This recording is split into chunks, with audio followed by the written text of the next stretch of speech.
showing. But yeah, we keep going and going. But it's family forever. We've done it over and over.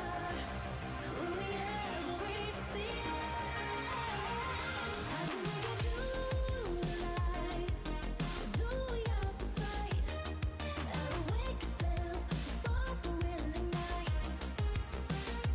Maybe we can redefine what it means to get in time.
We are now on.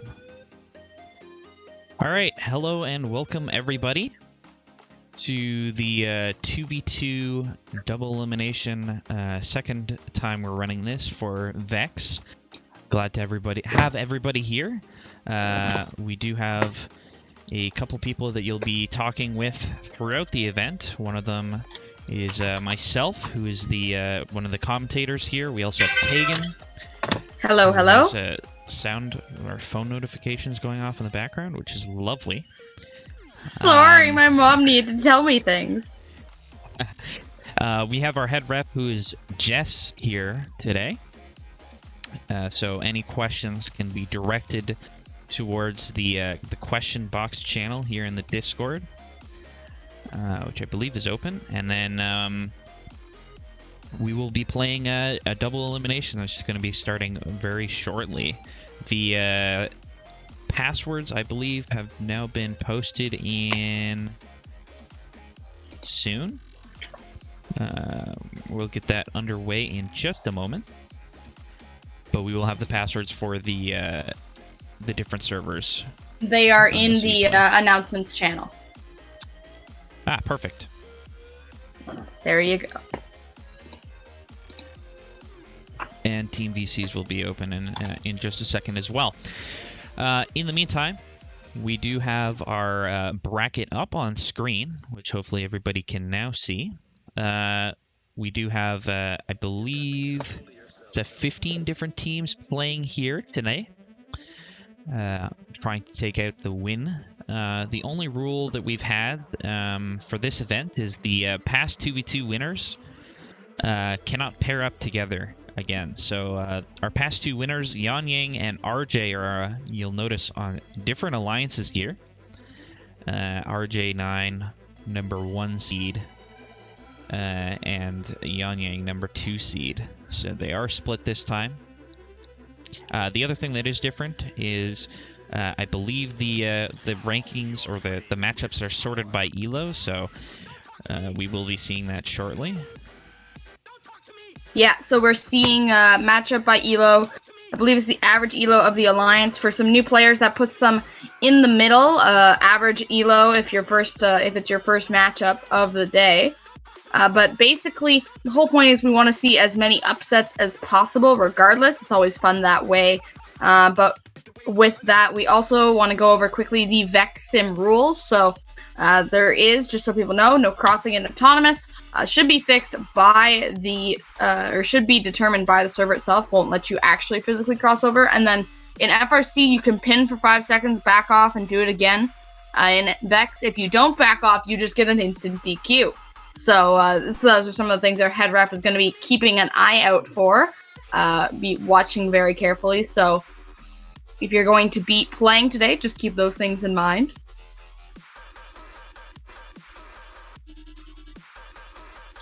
Yeah, so we do have the bracket updated there.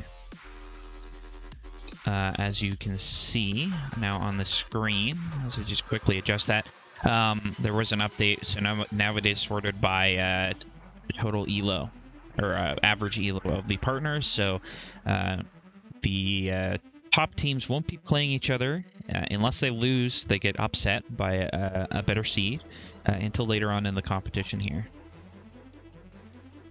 Yeah, and I think we're going to see a lot of really interesting things. Something I would keep an eye out for is a lot of those mid-tier newer players that you see like on the 9th seed, 13th seed, even to some extent, you know, in the middle, Jacob and Dawson on that 7th seed. Keep an eye out for them because while they may not have as much experience in ranked matches, does not mean they have not been practicing together in unofficial matches or in real life even. So it would be interesting to keep an eye out for that, see if they are able to, pull out something a little unexpected early on in the bracket. Yeah, for sure. And for those of you who are looking to get into matches, we're now queuing the first and second matches. The number beside the bracket, as you can see, the first match is Jose and Attention versus Arhack and Yoda. You guys are going to be in science, so odd numbers are going to be science, even are going to be technology, and the passwords are in the announcements channel. So jump on the Discord, take a look at the passwords, and get logged in when you're on deck.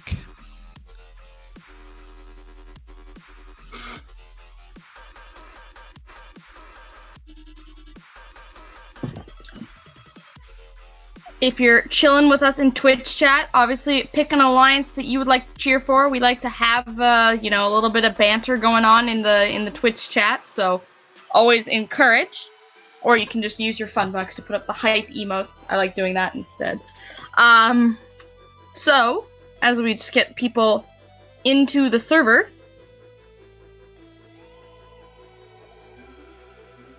we will work on that for you. We can preview.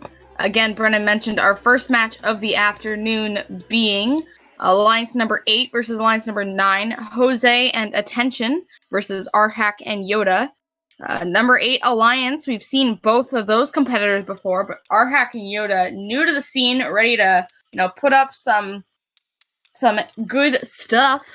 We'll see what Yoda's they're able to actually played do. previously. He played in the, or he or she played in the event, our first event that was just a regular Vex style. Oh, fantastic. Okay, cool. And I believe he either made quarters or semis, so definitely. Well then, yeah, for sure. Not too new, at least. Friendly reminder that if you are on the server, you will want to be on a Vex robot. Do not log in an FRC robot. That will not help you. Obviously, not seeing that now, but just a friendly reminder. This song actually came. What's up? Well, let me see. You may be able to hear it. Oh my goodness. Yep. Well, we any are day. to the crab rave early on. Any day Normally we start this off is with crab rave is a good day. This is an end of the event tradition, but it just happened to come on, so obviously. Looks like we do have Ryan and Attention in currently. Just waiting on the Blue Alliance for our first match. Ryan, I'm not sure if he's supposed to be in this Red Alliance.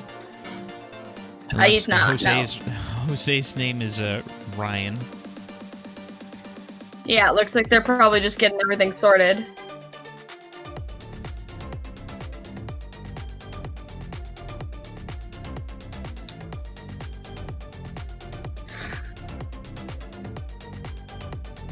This competition ending before it's even started, apparently, according to Monster Cat. Indeed.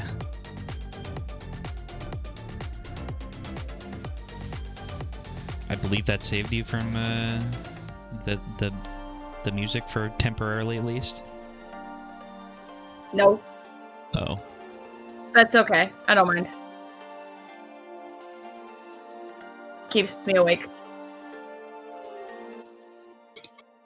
No, I said keep it. Come on. Give me All right, Monster so we're just Cat. waiting for everybody to get in for our first match. Give me Monster Cat or give me death. All right, well, you can have it. There you go.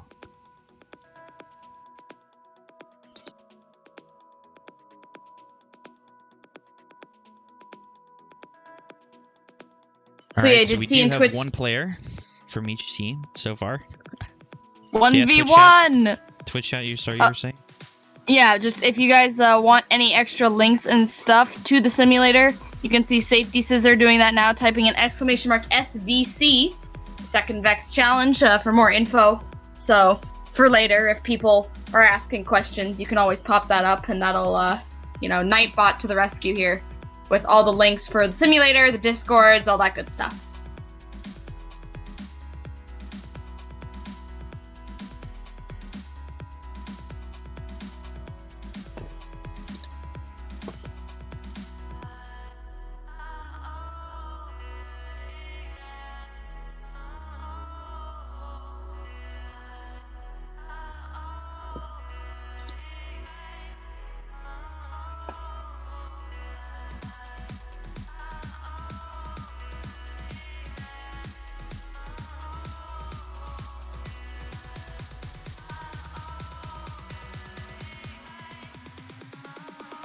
All right, we do see Jose now in the server. Just waiting on one more.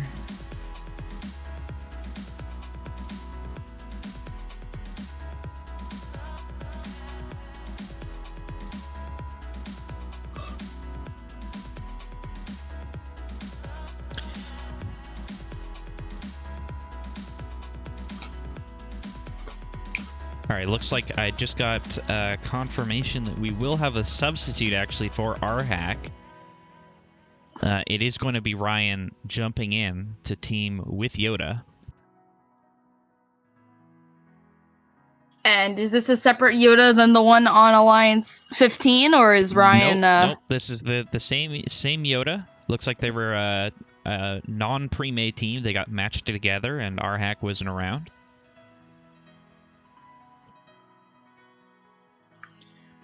So we're going to see his substitute in just a second.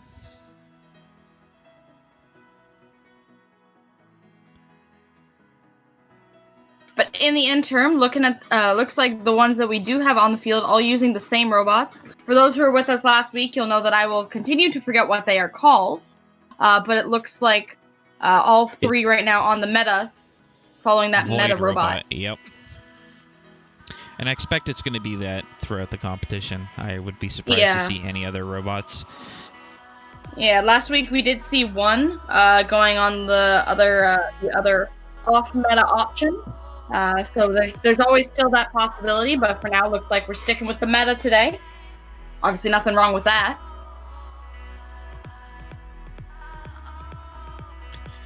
All right, so we do see Ryan in the server now. Means we're going to get ready in just a second here.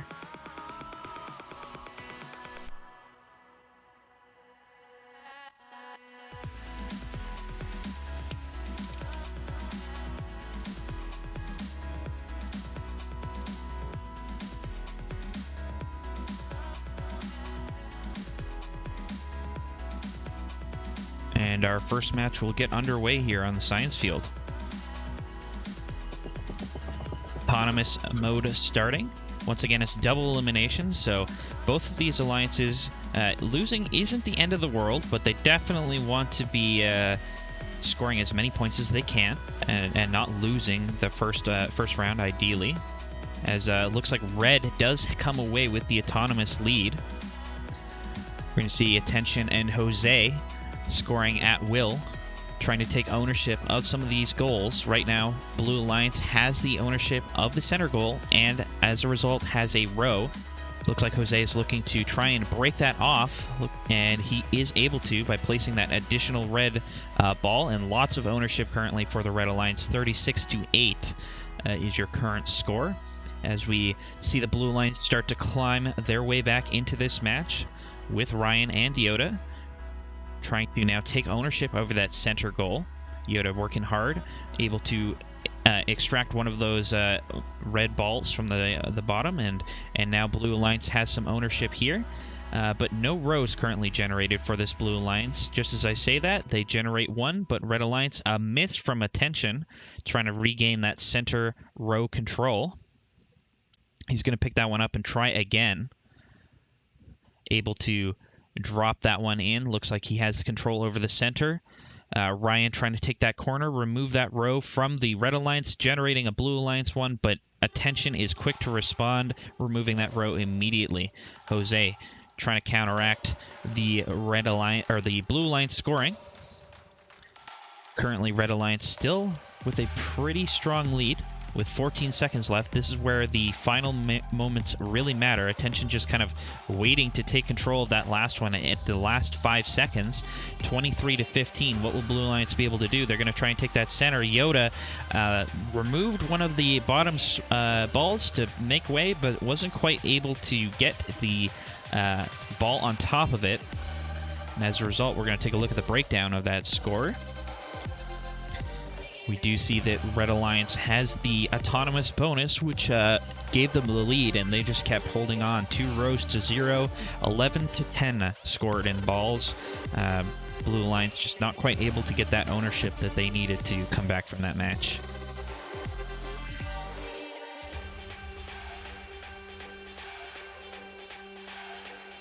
And with that, we will see Jose and Attention going on to face against Ela and RJ9. Pending that score gets confirmed by our head referee here. Taking thoughts on that match.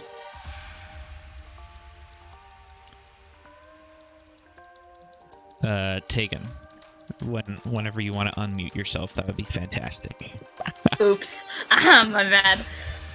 Well, definitely one of those matches where we saw a lot of back and forth action. I think something interesting is as we get started, remembering that you can descore your opponent's pieces makes a world of difference. Getting those rows is really critical to having as much of a shot as possible, but at the end, you know, even if you've got a lead at the beginning, it's the score at the end that matters. So we're focusing on kind of keeping up that momentum the entire time, being one of those really big factors to this match. And I think we saw that from both alliances, but in the end, obviously, only one can be the winner.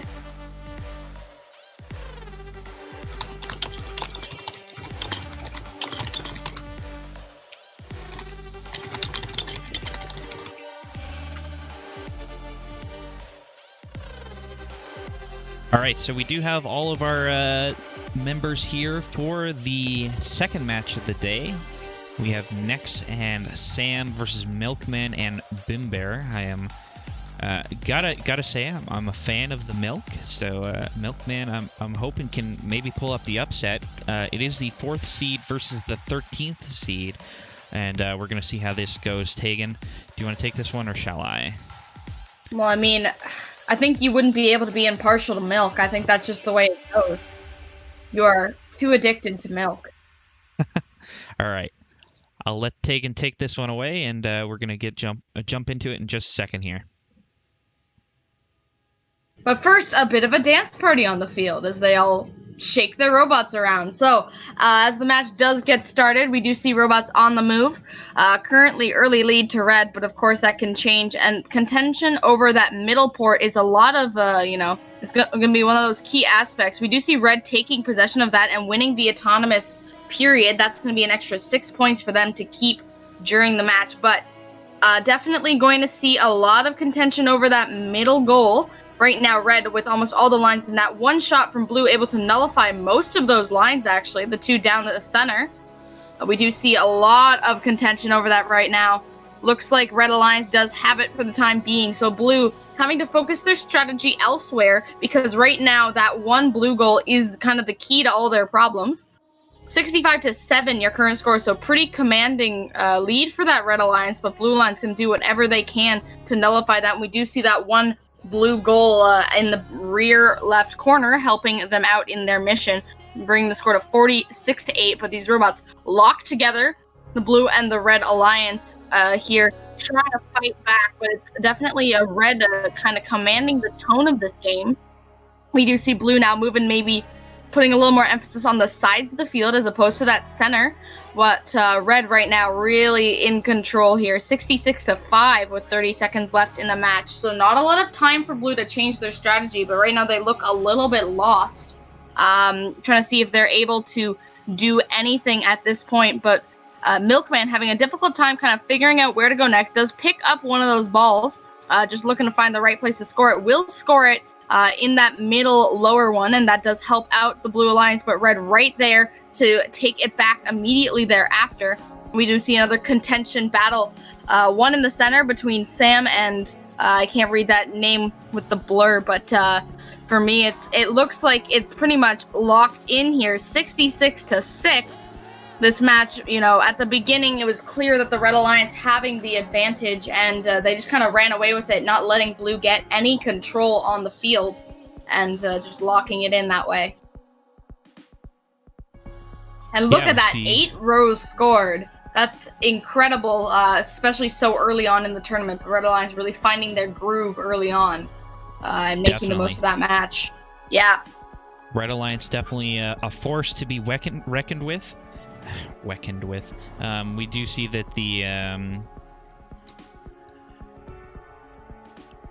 we do see that Red Alliance had the autonomous bonus, and they just ran away with it full 8 rows is going to make a big difference when it comes down to the scores. Obviously, 6 points per row scored going to add up quickly there. Oh, for sure.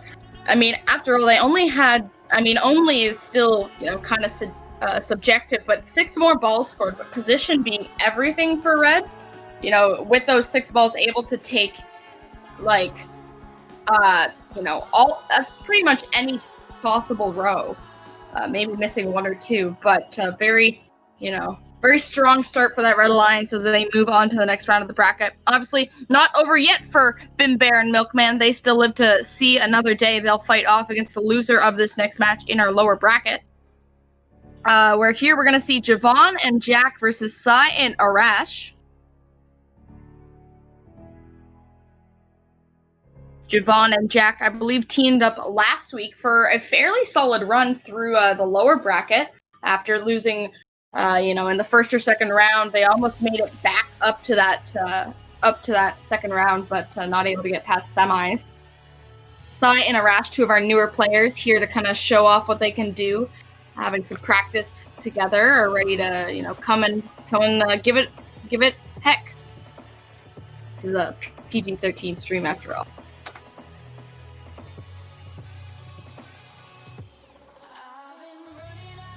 Yeah, so as we wait for the blue lines to join here, Tegan, what did you notice in the first 2 matches? Who is looking strong here? What do you think has been the key so far?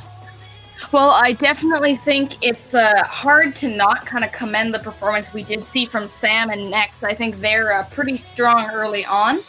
Wouldn't be surprised to see them kind of keep up that energy. But Jose and Attention also doing quite well. They do have a hard match ahead of them with Isla and RJ9, that number 1 seed. But I'm sure they are going to be warmed up and ready, having that extra match advantage. So I think of the 4 alliances we've seen, definitely, I think Ryan and Yoda might be trying to do a good streak through the losers bracket. They did keep it close to the experience of Jose and Attention. We'll see what they are able to kind of do in the end. But previewing this next match, I do think you have to give the upper hand to Javon and Jack. Just having worked together in the past, definitely going to help them out. Have a bit of communication experience with each other. Knows maybe a bit of a code word. I don't know. We'll see if they're able to do so. But currently, they're the only ones on the field, so they definitely have the advantage. Yeah, 100%. We're going to see their matchup shortly. As I just check in here. So we did already have, there is a maximum score, obviously, that you can get here, but 8 rows is kind of the number. You can't really top 8 rows. So in that last match, we did see the 8. We'll see if we see that again anytime soon, for sure. But right now, it looks like we just got to figure out where the blue alliance is, get them in here, and get going.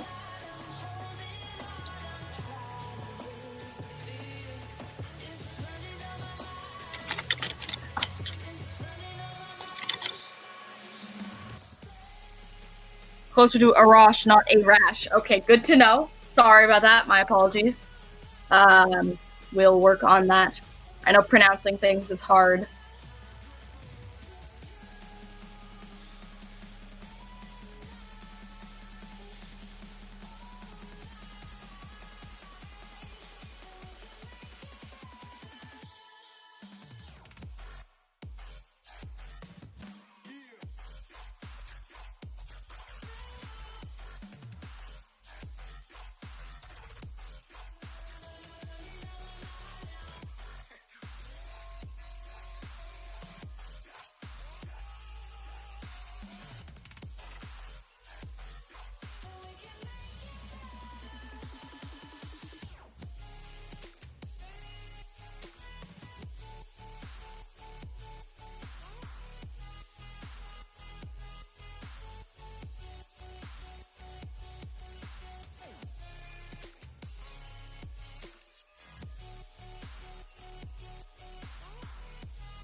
All right, so as we wait for our blue alliance to get in the server, friendly reminder to everybody: make sure you update to 4.8. If you're not on 4.8, look at the main menu. It should say in the bottom right-hand corner. If you're not on 4.8, you won't be able to join the server. So we want to keep the matches going along smoothly, and make sure you're updated so we don't have any delays. Thanks, guys.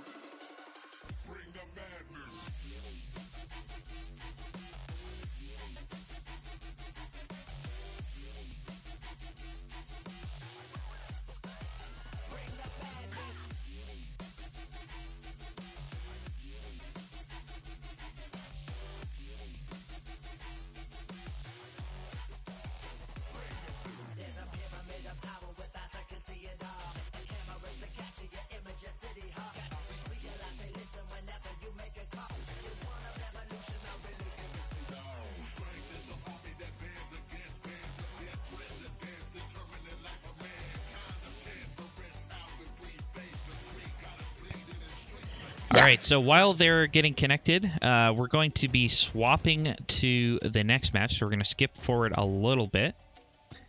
But it doesn't appear that Blue Alliance is actually here either. So we are just waiting on Blue Alliance on both sides.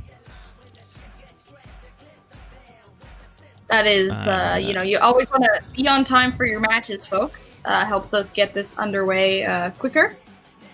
And also means you can watch more matches, which is always a good thing.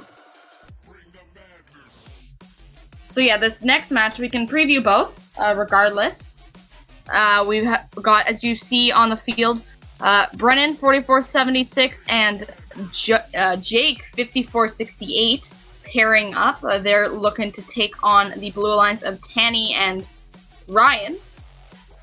I'm not sure if we're going to see a substitute for Ryan, or if Ryan is going to do whatever Ryan does. We'll wait for the head referee to make a ruling on that one.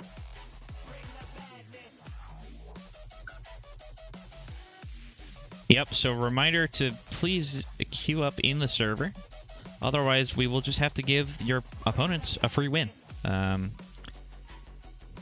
that's not what we want to see. We want to see as much gameplay as we can, but at the same time, we can't be waiting for too long before we get matches underway here. For sure. So something, you know, to note, we did mention there has been this change where people can't play with people that they won with before. So reminder, our last week's winners, Yanyang and RJ9, just as a quick little bit of fun, they are now on different seeds. Yanyang on the 3rd seed, RJ9 on the number 1 seed with Isla. I'm looking to find the first time that they could possibly face one another. And it looks like it would be in the semifinals. I believe. The semifinals of the winners bracket. Yeah. Unless they both head to the losers bracket. That's what I've been trying to figure out. Right. But it looks like we will. I would be really interested to see how that one goes. RJ versus Yanyang with their new partners, Boots and Isla. I think that would be really interesting to see at some point in this competition. Definitely always good to get that history on the field. Everyone plays with a little bit more passion when there's something on the line, even if it's just pride.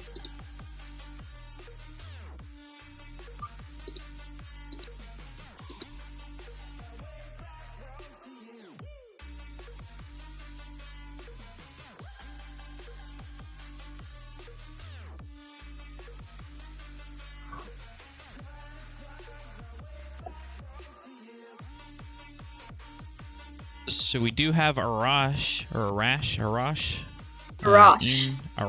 in the server.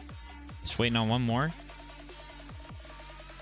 And we still don't have any Blue Alliance for the next match, so for the other match either. So we're still waiting to get started. It looks like Blue Alliance is just about ready. And it looks like they are in. fantastic. So we do see we have Javon, Jack, we facing off again, Sigh and Arash.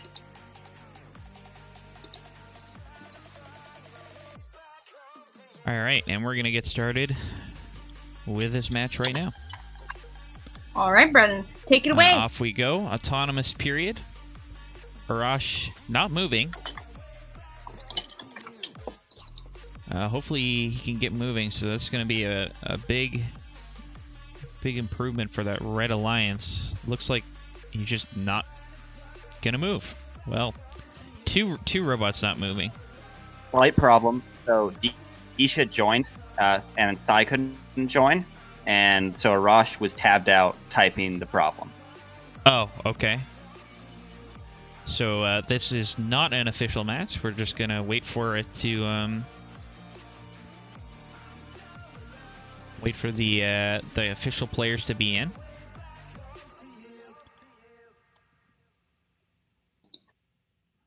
Fair enough. Always a good move.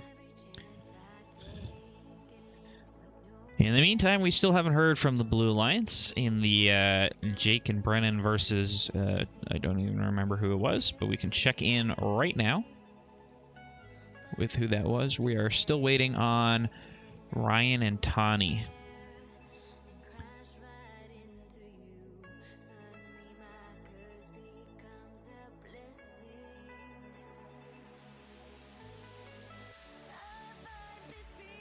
Yeah, and I would think here, obviously, either way, it was going to be Jake and Brennan with the advantage, but I think Tani and Ryan would have definitely had a shot. We saw, they've maybe a little bit of a lower seed, but always a possibility for an upset, especially in a game where D-scoring is so critical, because even if you're not a particularly strong alliance at scoring yourself, if you're able to make sure that none of your opponent's balls stick, in the goal, then of course they're not going to get any points in the first place.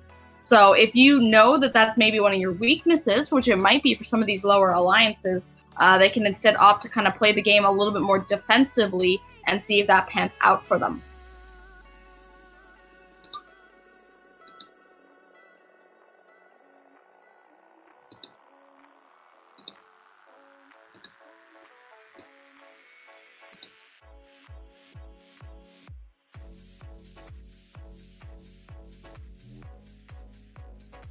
All right, looks like they are just about ready here.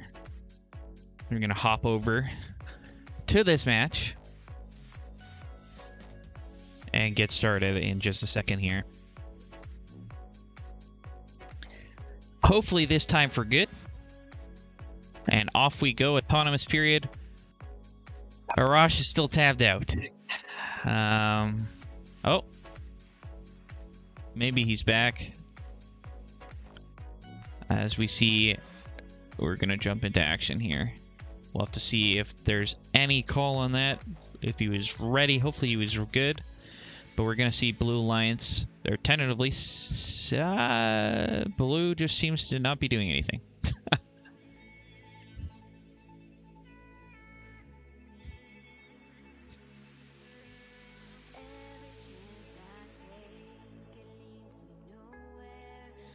So yes, please be ready for your matches. Otherwise, bad things happen. But for the time being, as far as we know, this is the way that the match is going to go. The score will stand. So Blue Alliance has a lot of work to come back here. But Jack and Javon looking like they're happy with this currently. They have been ready for this, as they have the 30-2 lead with just under 50 seconds remaining. Jack and Sigh caught on each other. Jack trying to take control of that lower corner. Is able to do so. Lots of control for the Red Alliance currently. Lots of rows generated. The middle goal also owned by the Red Alliance, generating some extra rows that would normally not be possible without that key goal being owned. And Blue Alliance trying to get back into this game, but Red Alliance is having none of it. Javon and Jack working really smoothly together, trying to keep ownership, trying to remove every single ball from being scored from the Blue Alliance here. As we do have our final 5 seconds, it looks like it will be the Red Alliance taking this one, should the score stand. As time expires, it is going to be 48-4. And we will just confirm with our referee team. But in the meantime, we will take a look at the breakdowns here. 48-4. Auto bonus going over to the Red Alliance, and then obviously domination from the Red Alliance as a whole.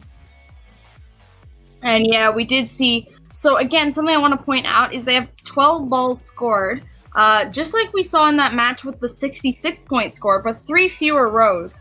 So Blue Alliance doing a better job of strategically scoring to eliminate those rows, but just not able to kind of deal with the scoring power that Red Alliance had. But definitely a much lower score despite the same number of balls scored. So it's interesting to see how positioning does make a world of difference in this Vex change-up game.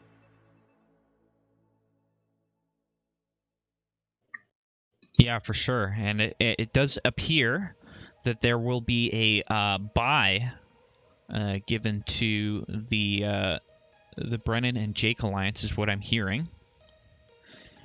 Because Tanny and Ryan are not here. So they're just going to get a free win into the next round of the winner's bracket to face off the winner of Jacob and Dawson versus Iman and Disha. Well, I mean, I'm sure they're not going to be too upset with the bye, but always good to get more practice before you face off against maybe some of these more difficult opponents. So, winning that match 1-0, technically. But we will see what happens. Now, look at this very exciting field with all these robots. Action non-stop here as these teams look to do something, maybe. It's all these teams that you see on the field. There's so many of the teams. Definitely. Ah, there we go. There's one. And 2. It's a 1v1 now.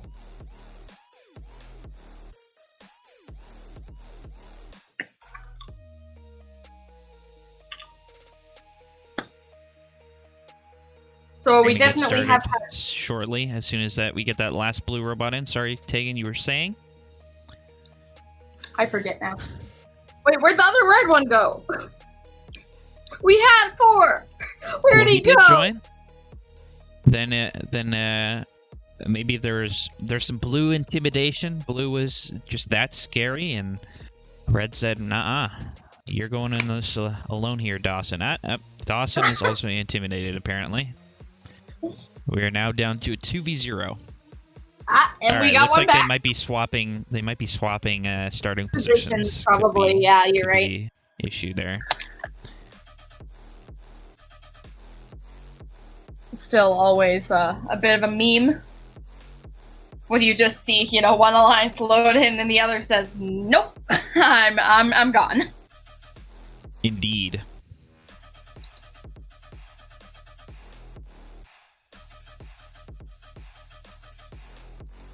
All right, so Just it gonna does make look sure like that all everybody's 4. kind Yep. of moving before we Moving get and underway. staying. We You want do to make see sure 3 they robots. stay. Yeah. Just waiting to see Disha's kind of Disha- Disha looks stuck, I believe, but is trying to move probably. You do see a little bit of sideways movement. Yeah. Just nesting, perhaps. Just getting really right. comfortable with that goal. Looks like we are good to go, so we're going to get started in just a few seconds here.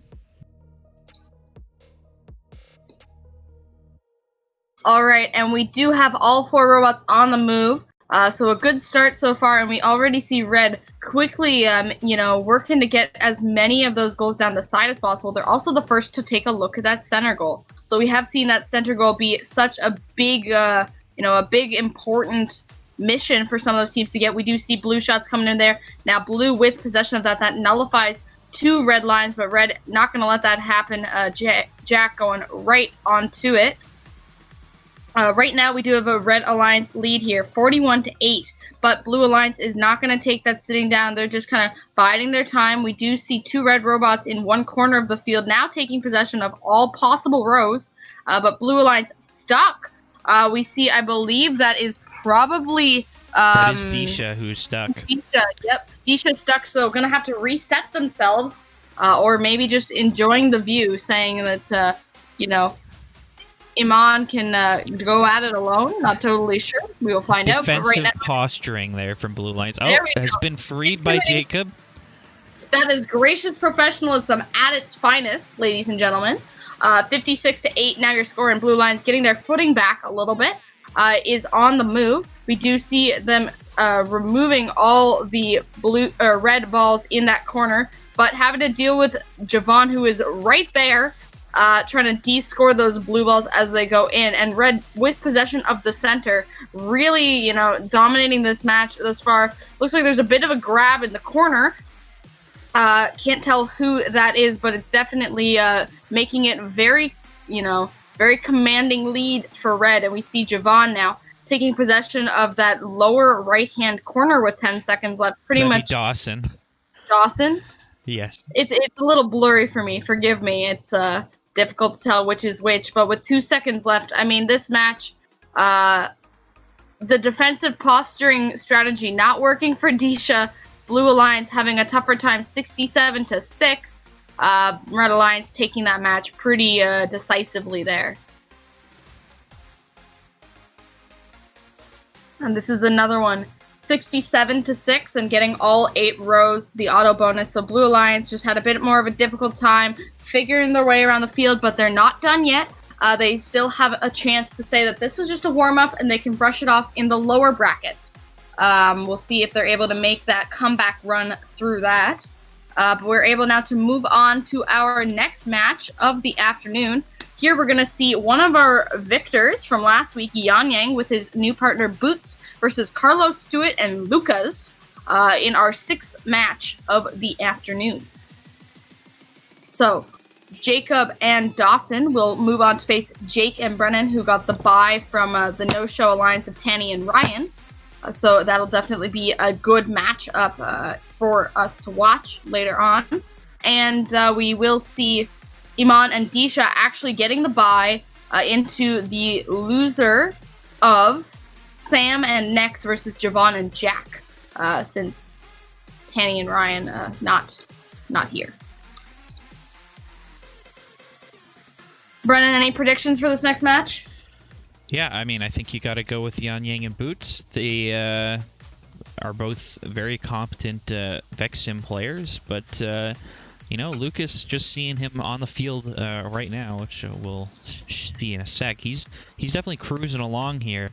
He definitely has some skills of his own, so it's not going to be a free win, as we see a lot of flipping here with the amazing physics that this sim has sometimes. I like the sunglasses on Boots. It makes it look a lot cooler. So we're just waiting on one more player on the Blue Alliance here to get started. Yeah, and I think something that Luca's showing right now, practicing, that driving style, because that does have such an important component to how well you perform. Having good control over your robot during a match allows you to make those finer, more precise movements, especially over that center goal that doesn't have the backboard. That is arguably the hardest one to score in. And if you want to take possession of that, you do need to be lined up perfectly. And we have seen, a lot of mistakes happen over that center goal. While Yan Yang and Boots continue to do what they do. Yeah, interesting. It does appear that Lucas either has a very high acceleration and low weight robot. That is one of the customizable things here in the Vex Sim. So he's going to try and optimize for that quick cycle rather than the defensive block at the end, trying to just outshoot and outgun his opponents throughout the match. So we'll see if that pays dividends, or what strategy is the best here as the event goes on. We do now have all 4 robots on the field, so that's going to help out, to say the least. You're right, Lucas really zooming around that field. I think that means he's also more prone to get on top of Power Cell. Yeah, he's Just more balls. prone to do that. Yeah. They're called balls. I know, but I keep screwing them up. So you will hear me refer to them as Power Cells. That's my FRC talking. Don't mind that too much. But with all 4 on the field, we are going to get this match underway. Brennan, walk us through it. Yeah, so we do have our autonomous period. Looks like Lucas didn't turn on his intake. Carlos also struggling here to get some scoring underway. But now that autonomous is done, we do see a full ownership for the Red Alliance. Blue Alliance is unable to score anything in autonomous mode, so really not what they were looking for. But they're going to try and get on the board here. Currently 67-6. Boots currently removing the blue balls from the goals that he is playing against. Definitely moving very efficiently across the field, making his way, trying to fully own every single aspect. As Yan Yang goes in to remove that blue ball, he does so, but is unable to score a red one in turn. Boots with a missed shot. Now 68-4 with 50 seconds left now. Definitely very dominant so far from the Red Alliance. Blue Alliance not really able to put up very much scoring here. Lots of bumping into each other. It looks like 2 of the blue robots are actually stuck on top of each other. So we're going to see if they can make it out. And Yan Yang and Boots have just parked. With 24 seconds remaining, there's no points earned for the Blue Alliance. Currently a perfect score for Red Alliance. They don't really have anything to do. It looks like they're going to swap into some defensive posturing here. With 9 seconds left, will it be a perfect sweep? Can Blue Alliance score anything? Looks like they remove one of the red ones at the end. And that's going to be the final score, 56-1. Very dominant from the Red Alliance. They even had time to take a little bit of a nap. Yeah, but I do think something to note is that the bravado from that Red Alliance did come back. You know, here it only was a 1-point gain by that Blue Alliance, but attitudes like that can really be difficult to manage necessarily. You know, in a close matchup, you can't necessarily rely on the lead that you do have. You do have to fight for it the whole way through. So we'll see if that, you know, not this match for sure, but later comes back to bite them in the butt. And we do see the bracket updated there. Yeah, for now they are moving on. They'll face the winner of our next match in round 2. So right now we're going to see Cobby and Brandon versus C and Jankbot. Should be, I think, a pretty even matchup, actually, between our number 9 and 11 seed. And again, Carlos, Stewart, and Lucas. Definitely we saw Lucas running with a higher acceleration robot. Probably just needed the time to get used to it. So we'll see if they're able to perform in the lower bracket. Maybe, you know, Grace under pressure is their strong suit. Something here that I do want to point out is I've noticed the race to that center goal being the difference. You only have control over your half of the field and the 3 contested goals, and they start with possession for your opposite alliance. So not only do you have to have that, but it is possible to get, you know, to get that whole field right out of Thomas. Brennan, I need to step away for a moment, so I'll have you take on this next match. Yeah, and we're going to get that match started underway right now. And off we go. 18-18 is the starting score, but we know that will quickly change as the robots jump into action. We have Brandon and Cobby battling it out. Trying to generate a back row is Cobby. He's able to do so. Blue Alliance also the same. Currently Red Alliance with the advantage. Looks like they also pulled off the autonomous mode win. That's going to give them an extra 6 points to stay with them no matter what. So they definitely have the edge here.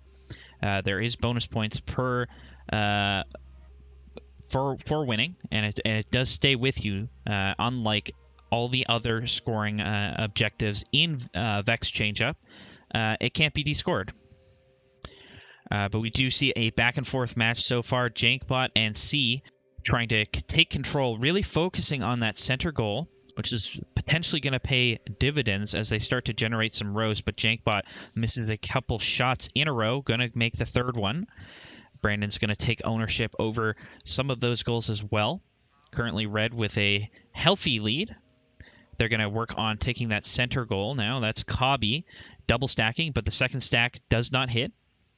Still ownership for Red Alliance, though, but that means Blue Alliance will have some opportunities to get back in the game. We've seen that double stacking strategy been very effective in previous matchups, putting two balls on top of each other, so you have to descore twice to take ownership over that second or that center goal.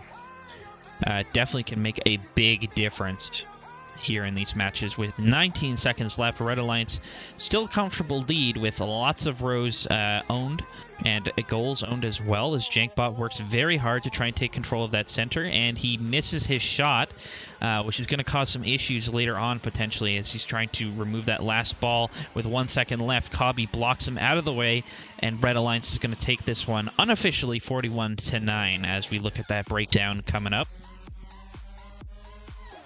We do see that Red Alliance had the autonomous bonus, and the ball scored was pretty close, but Red Alliance was just able to position their scoring objectives better, generating 4 rows of scoring, which means 6 points each for those, just resulting in a very strong win here from the Red Alliance.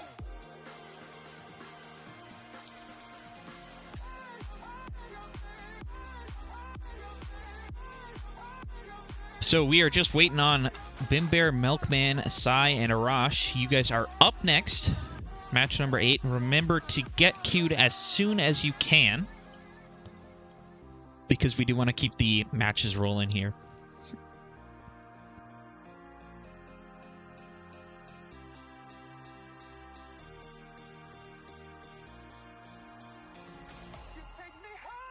Checking in on our bracket, we do see that Cobby and Brandon have been filled out.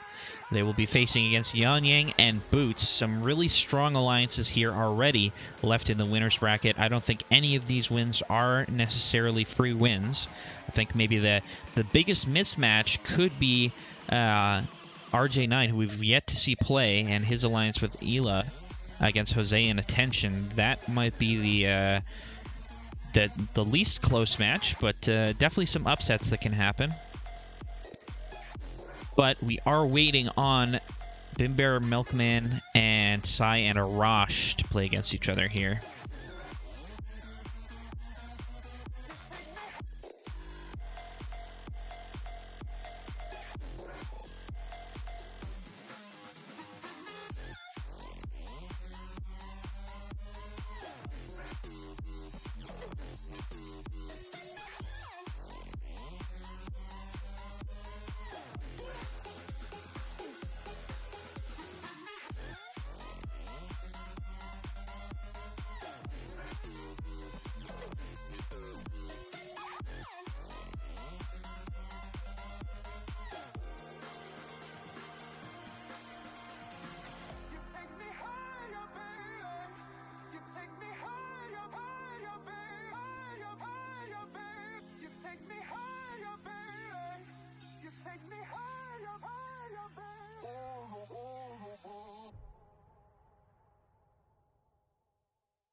So it does look like there's been some confusion. You guys are playing on the science field, or tech field, sorry.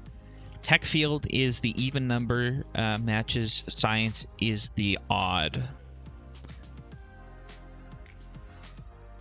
Looks like they have worked themselves out here. As we get ready, wait to see everybody moving a little bit before we get underway here.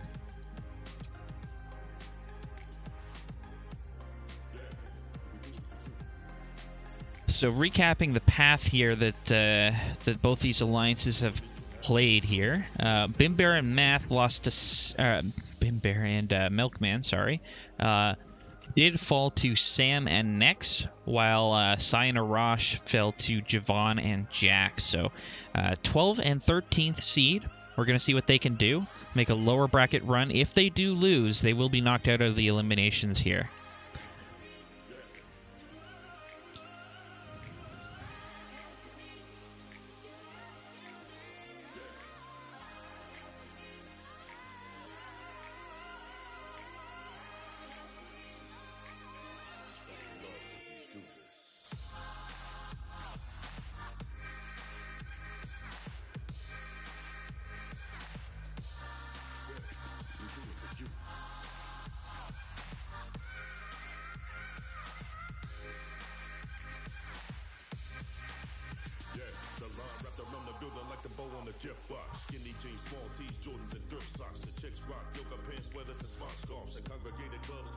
So we're just waiting on Milkman to rejoin here. Once he's in and good, we will get this match underway.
All right, does appear that they are ready, so we're going to get started with this lower bracket match. And off we go. Loser will be going home. We're going to see what these alliances can do. Bimbear and Milk trying to score as quickly as possible. Arash and Sigh doing a great job earning the autonomous bonus for the Blue Alliance. So Blue Alliance definitely going to be ahead here. Milkman trying to get scoring here.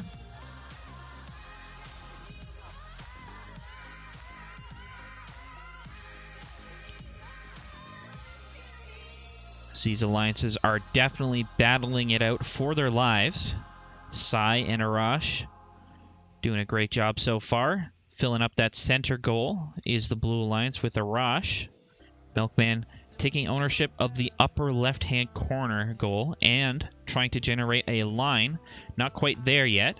Bimbear working on that last one, but Arash is too quick. He's going to remove that center one and take a more commanding lead for this Blue Alliance. But still opportunities for Red Alliance to get back into this game. Milkman trying to get into position, rotating his bot, trying to push the balls out of that goal, of that line. Looks like he's bumping into a lot of different obstacles, trying to get into position. Not quite finding any success yet. We do have 37 seconds remaining in this match. Blue Alliance making their way through this elimination bracket, potentially securing their spot in the next round here if they can hold on to this lead. 31-8 currently, but it was closer just a minute ago when there were less rows created for this Blue Alliance, and Red Alliance removes one of them, so that's going to put them back in the game a little bit here. But Blue Alliance quick to respond with 7 seconds left. It does appear that it's going to be the Red Alliance taking this one with the Blue Alliance advantage. Unofficial final score 30-4. As we look at those breakdowns, we do see the autonomous bonus going to Blue Alliance, and just about everything else going their way as well. So thank you to our Red Alliance for playing. I believe, unfortunately, your journey ends here, but Sigh and Arash, they will be facing off shortly as we jump to the bracket real quick against the loser of 13, which will be the loser of Jake and Brennan versus Jacob and Dawson. So that's going to be an exciting matchup that we have shortly. Coming up next, I believe we do have a bye potentially. Yep, looks like that bye has been inserted. So now we're going to see the final bracket or final match of losers round number 1 here in just a second.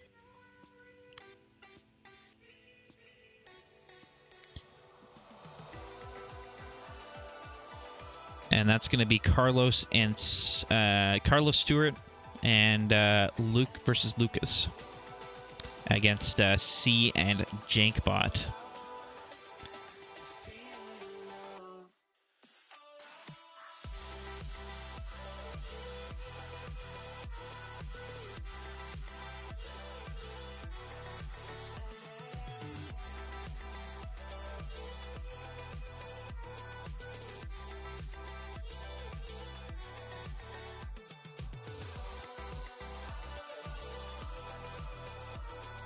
Talking about these two alliances and how they got here, Carlos Stewart and Lucas had a pretty blowout match here versus Yan Yang and Boots, who won 56-1. And C and Jankbot had a closer match, but still pretty convincing loss, I guess, against Cobby and Brandon. So both of them looking to redeem themselves here as they all get in the server. We're going to get underway in just a second.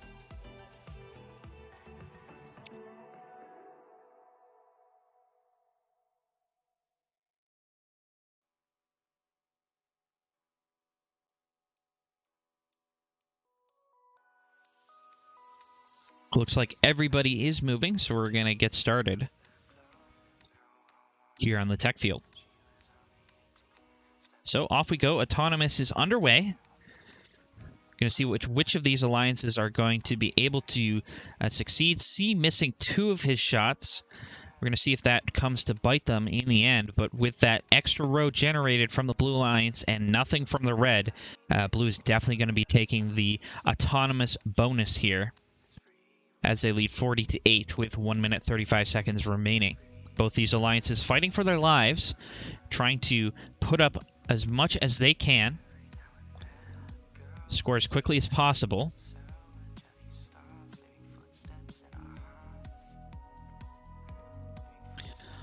We are seeing some back and forth action here. Ownership over goals being transferred between the Red and the Blue Alliances. Blue Alliance lead cut slightly. Now even more, as Red Alliance is able to break off some of those rows that the Blue Alliance has been able to generate. C going for the center, knocks out the red ball that was previously occupying that space and generates 2 rows for the Blue Alliance with that one singular placement. 30, now 50 for the Blue Alliance with 46 seconds remaining. Looks like Lucas and Jankbot caught up on each other, trying to potentially get unlocked here. Reminder that you can reset at any time, so if you feel that you do not want to be tangled with this robot, you can just reset your position. It looks like they are able to get apart from each other, with Blue Alliance still with a pretty significant lead here, 46-6. Red really has a lot of work to do here with 20 seconds remaining. We're going to see what these robots can put up on the board in the final 10 seconds. But it does seem to be the Blue Alliance with the fairly convincing lead here as the timer starts to wind down with 3, 2, 1, and that will be the match. 45-6 unofficial score once that gets confirmed by our head referees. But in the meantime, we're going to check in with the breakdown. 6-45, obviously autonomous bonus going to that Blue Alliance. They had the lead the whole match, and they're going to take that one to losers round number 2, where they're going to face off the loser of Ela and RJ versus Jose and Attention, pending that score stands. Wow, I think that was quite the match to, finish off round number 1 of our matches. I think that was definitely, an exciting one to see, and I like having the Blue Alliance victory, of course. A little bit of an upset, theoretically. Moving on. So, and again, if you've been eliminated in the losers round, we encourage you to stick around with us anyways. Pick an alliance to cheer on. We'd love to have you chilling with us here in today's second Vex competition.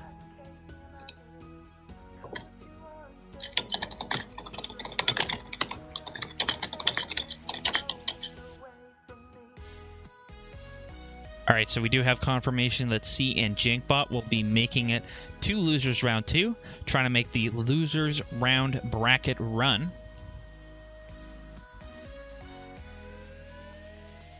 And up next, we do have the debut here of Alliance number 1, our highest seed, Ela and RJ9, pairing up together to face off versus Jose and Attention, which we're going to see in just a second here.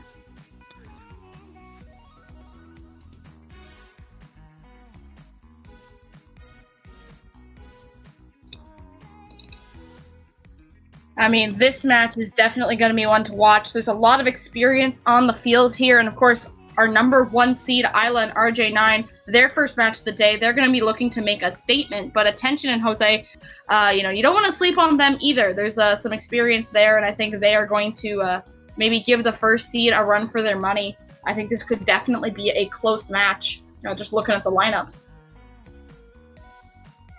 All right, and with that taken, let's see what's going on here as we start this match.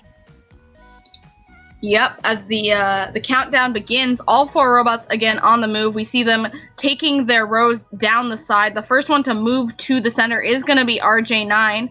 Right now, it looks like Red does have that early advantage, and he was uncontested on that center goal, which does mean that Red does take that autonomous bonus of 6 points. But Blue Lions keeping it close is 20, or never mind. It's 23-7. So there were some Blue Lions rows; those just got nullified by that Red Alliance. But Blue Lions, we see Attention making quick work of that bottom row that makes the score closer. But following him quite quickly is Isla.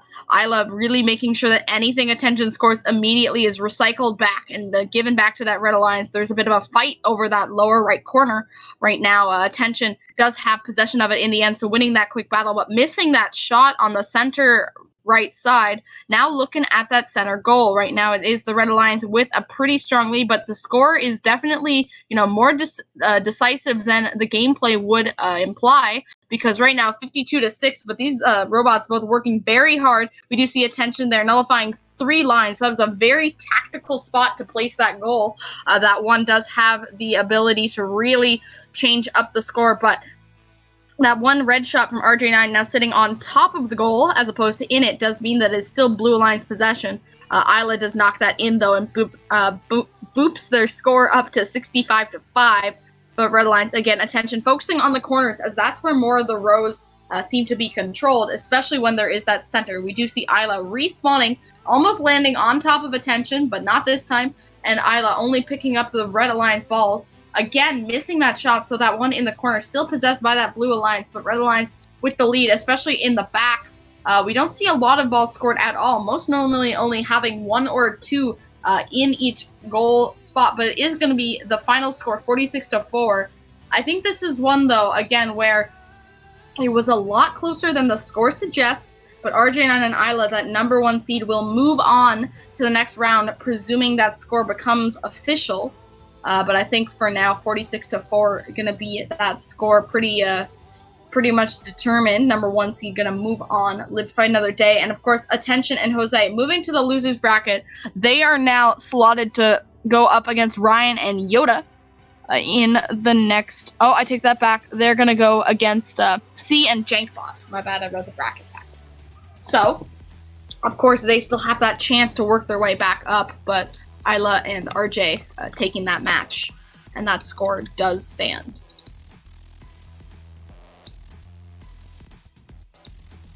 Yep, for sure, and we're going to see the next match underway in just a second here, as finally we seem to be on schedule with people being in the right places that they need to be. And in this match we have Nex and Sam, who are your seed number 4 versus your seed number 5, Javon and Jack. So this is going to be an interesting matchup. Definitely should be close. We're going to see who takes out the edge here as we get underway here on the tech field. So off we go. Autonomous period. Jack a little bit slow to start, but Blue Alliance definitely underway. Javon doing some great scoring, going for that center now, trying to take ownership over it, and he does. That's going to be good for that Blue Alliance ahead, earning that extra 6 points. Jack immediately jumping into action with Javon. playing quite well currently, owning a significant portion of the goals currently. Sam and Nex, definitely no slouches. It's going to be lots of back and forth action here. Currently Blue Alliance, but Red Alliance is definitely coming back into this. Only a 3-point gap as we see Red Alliance trying to generate some more rows, bouncing back and forth, descoring, rescoring. Lots of high intensity action here. As we see Blue Alliance still with the lead. They've had the lead the entire match so far, but they're trying to get back into this. 1 minute remaining.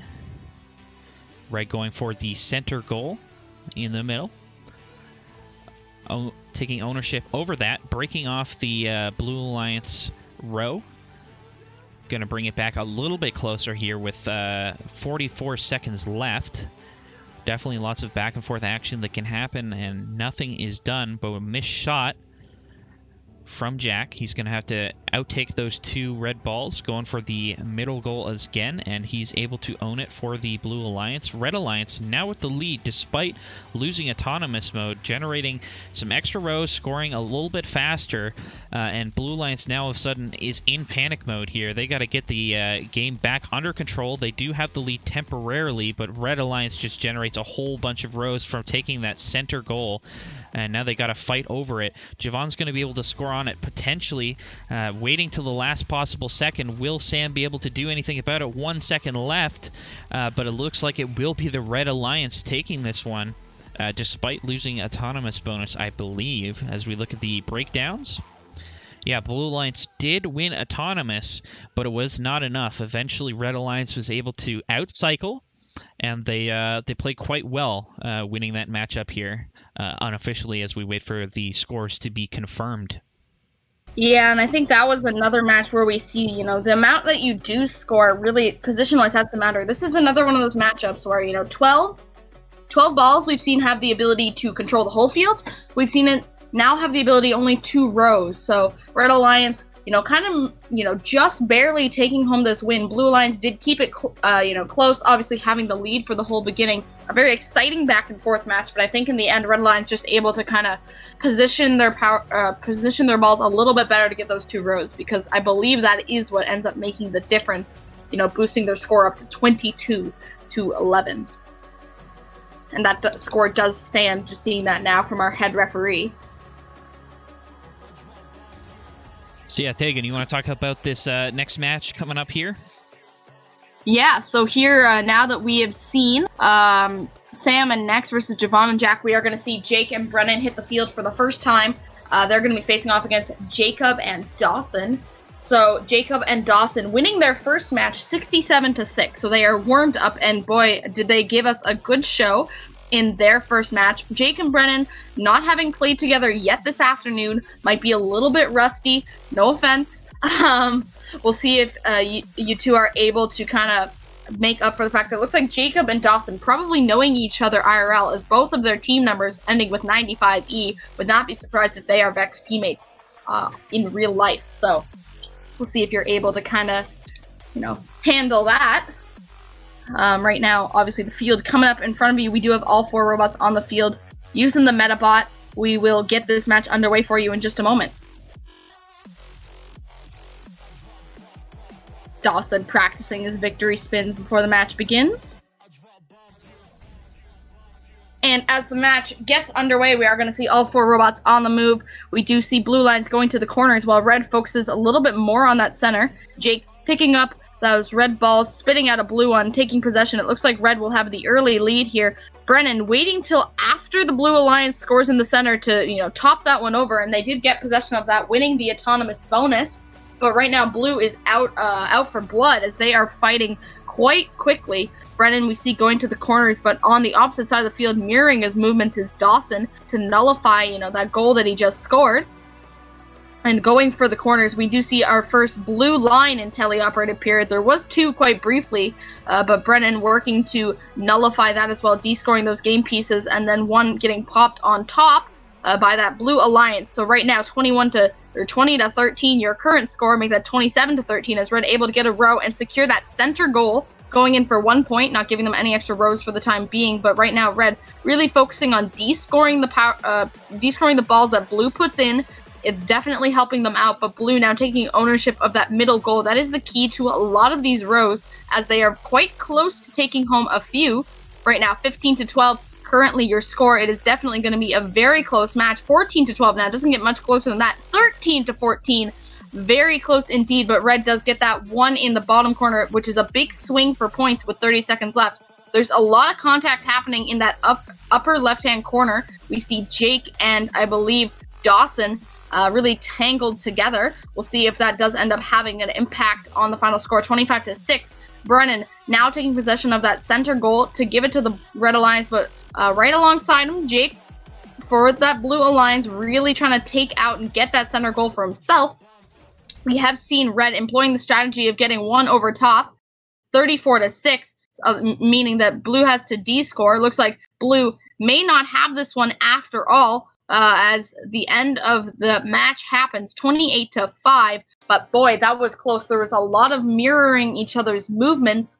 We'll see if that score stands, but it looks like Red Alliance, having taken that advantage in Autonomous, running away with it. But Blue did not let them do it so easily. They were really working on nullifying those rows and did quite well at it. 10 balls scored, but only 2 rows coming in for that Red Alliance. The score does stand, so it's going to be 28-5 with Brennan and Jake moving on.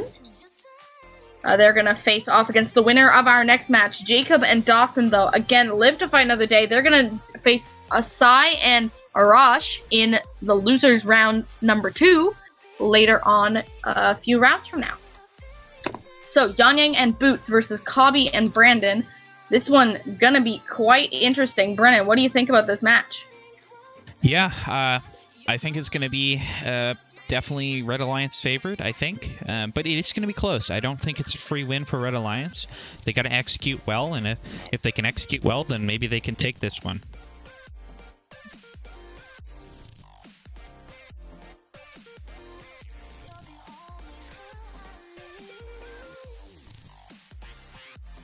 Alrighty, so here on Science, we're going to get underway. Sorry, Tech, it actually is.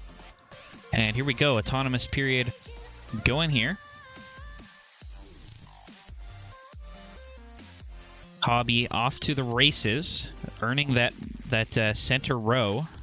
But looks like Blue Alliance, tied Autonomous period here, so no advantage going to either alliance. Definitely very close here. Brandon, very competitive Vex Simmer here. Gonna try and cruise to victory with Cobby, but currently the Red Alliance does have the slight edge. Brandon working hard, trying to score as much as he can. Cobby doing the same. Definitely Red Alliance advantage currently. 19-11. Boots going for that center possession, earning a lot of different rows for the Red Alliance. They're going to jump out to the lead a little bit further ahead. Brandon now working for the Blue Alliance. A missed shot from Brandon. Going to pick that one up very quickly and score it. He's going to retrieve one of the ones that was already scored. Interesting strategy there to try and take ownership over the next. Definitely just moving along, trying to maximize ownership as Blue Alliance takes the lead now with that ownership now. And now we see some defensive maneuvers from Brandon, not quite able to slow it down. Boots going back and forth, trying to prevent Cobby from descoring that. 19-19, very close match here, Cobby. Cobby and Brandon definitely putting the fight to this very strong Yang and Boots alliance here. 18-19 now. Blue Alliance very close, back and forth. 19-19. It's so close you can't even call it. Red Alliance does have the slight edge right now. They're trying to take ownership of the center. Cobby's going to go and fight that. He misses his shot, though, so he's going to have to pick that one up again. 8 seconds left. We're going to see Red Alliance. Blue Alliance takes that at the last possible second with 1 second left, and it's going to be the Red Alliance 27-9 with that extra 2 rows there, really making the difference, but very back and forth. It was tied for like half the match, so we'll see. Yeah, here. it doesn't get closer than that, does it? I mean, I think that missed shot from Cobby definitely hurting them, but I don't know if that was the difference. I mean, tied in Autonomous, tied for a large majority of the match. 12 balls to 6 in those 2 rows do give Red the advantage, but Cobby and Brandon, do not sleep on them. I would not be surprised at all to see them make a run through the lower bracket. They are here to fight. They did quite well that match against definitely what was not in their favor. They kept it very close. So, with that match in the books, that is the end of our round 2 for the winners bracket. We are going to move on to losers round 2. We're going to see our first matchup here be Jose and Attention, who are going to be facing off against C and Jankbot. C and Jankbot already having lost their first match to Yanyang and Boots. They survived the first round of the losers bracket. They are here now to play against Jose and Attention. We'll see if they are able to continue their winning streak, but Jose and Attention a very strong pair up themselves.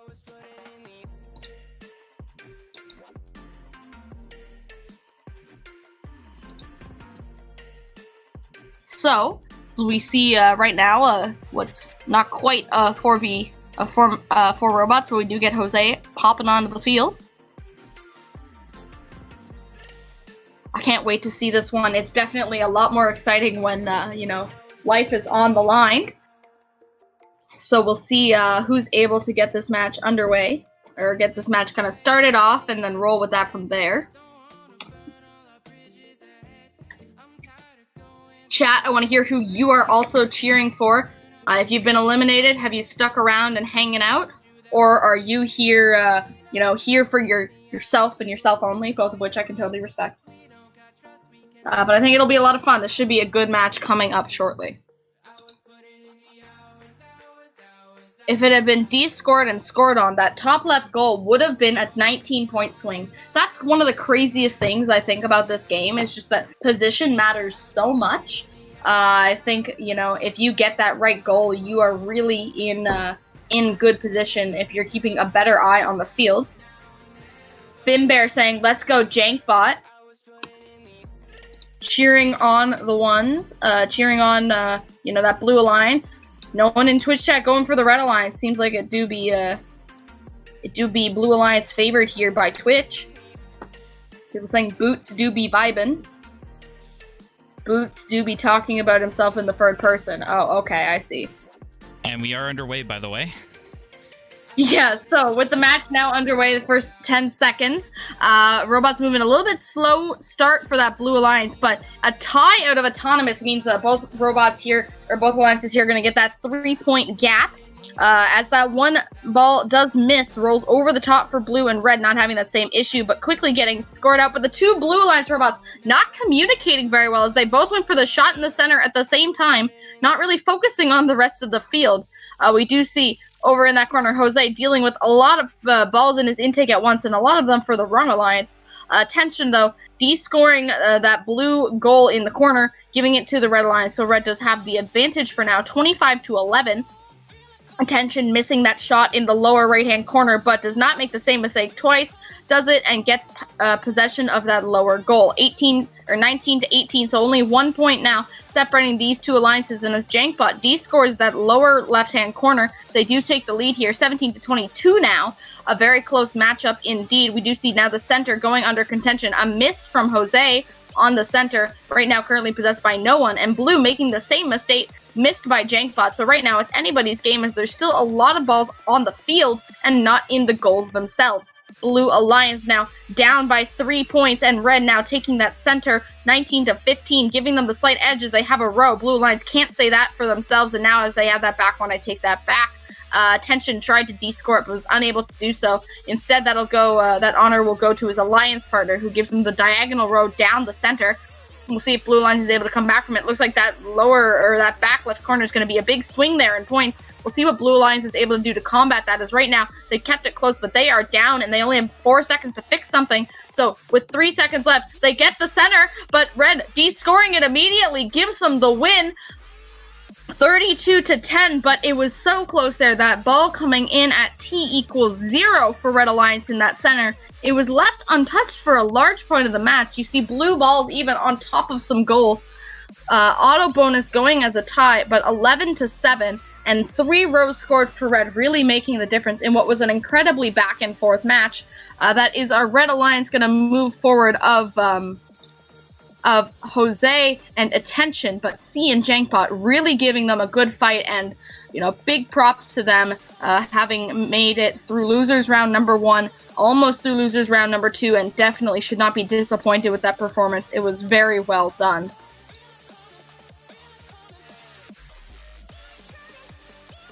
Yeah, checking in on our bracket there. We do see that they make it on. Actually, looks like the incorrect score was entered. Well, right now it's So for Cobby we'll and get our staff Brandon. to fix that. Yep. Yep. Yeah, so it is going to be a Jose and Attention moving on, just to confirm that for you all. Losers brackets maybe somewhat unintuitively go from the bottom up. So we'll get that fixed for you. But our next matchup going to be Javon and Jack versus Iman and Disha. Going to be definitely an interesting one to see. Yep, we're just waiting on one Blue Alliance robot as we swap over here and get ready for this match. Iman is in here, but Disha we are still waiting for.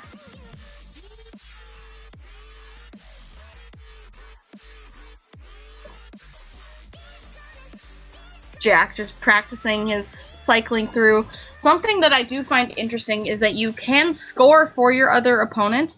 We haven't seen a lot of that happen, but sometimes when you're cycling through balls very quickly, you might pick up your opponents by accident and score that. And I have seen in the past people score and give possession to the wrong alliance and then have to go through and de-score another one. So something, requiring a lot of attention from your driver. We'll see, who's able to do a better job of that. But right now, Jack and Javon just kind of cruising around the field as we wait for Disha to load on.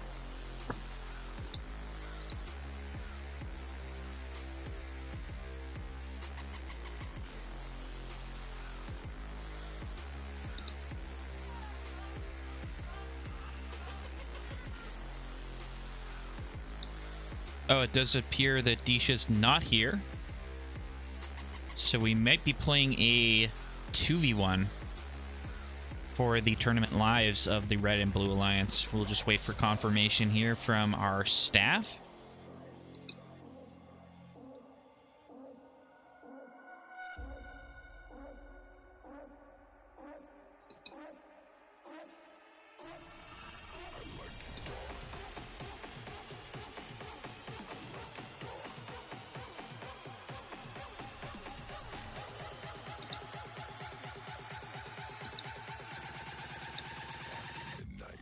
But it appears it may be a 2v1, unfortunately, for the Blue Alliance.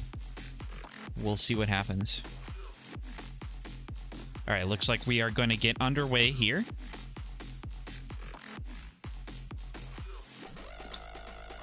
Alright, let's see what Blue Alliance can do. We do see an early miss, 2 misses from Iman. One does roll in very slowly. It's going to go for that center, but a huge ownership from that Red Alliance in autonomous period is going to give them definitely the commanding lead here as we jump into teleoperated. Of course, all of these robots are actually driven, so there's no official autonomous period, but we do have the autonomous bonus still included here. Jack and Javon working hard to de-score all of Blue's points. Looks like Jack is working on just taking out everything that the Blue has scored, while Javon works and just follows around Iman here on doing all of his hard work. But a missed shot from Javon is going to let Iman get into this a little bit quicker, but he also misses a shot twice in a row now. He's going to have to try come back with that one, as we do have a very strong lead here, 69-1. See, current score at the time, 44 seconds remaining. It's definitely not easy to play 2v1 here in Change-Up. And unfortunately, this likely does spell the end of Iman and Disha's run here in the loser's bracket.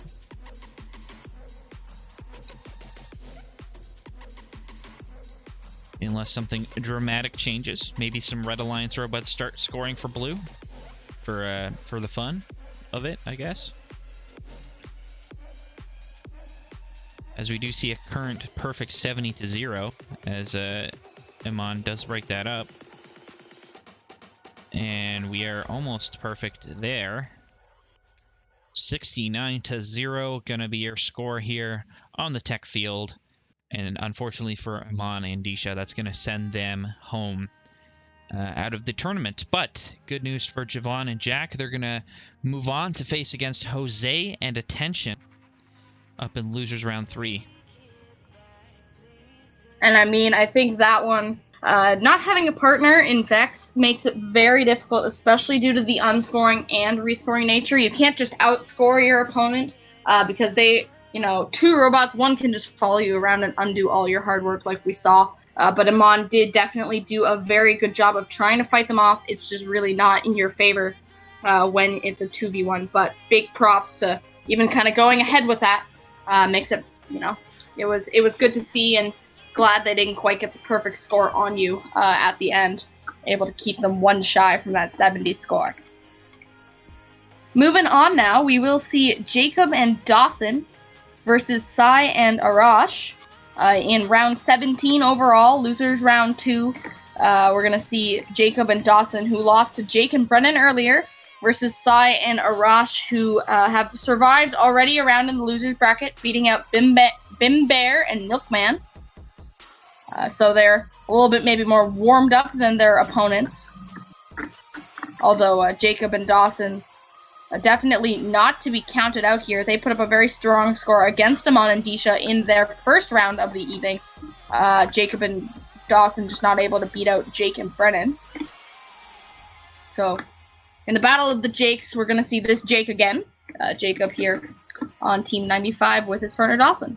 As the match is underway already, 20-10 going to be your score in 10 seconds in, so it looks like it will go to the Red Alliance out of Autonomous, 145 on the clock, 28-11. So yes, Red's going to get that Autonomous bonus, and they do have possession of 4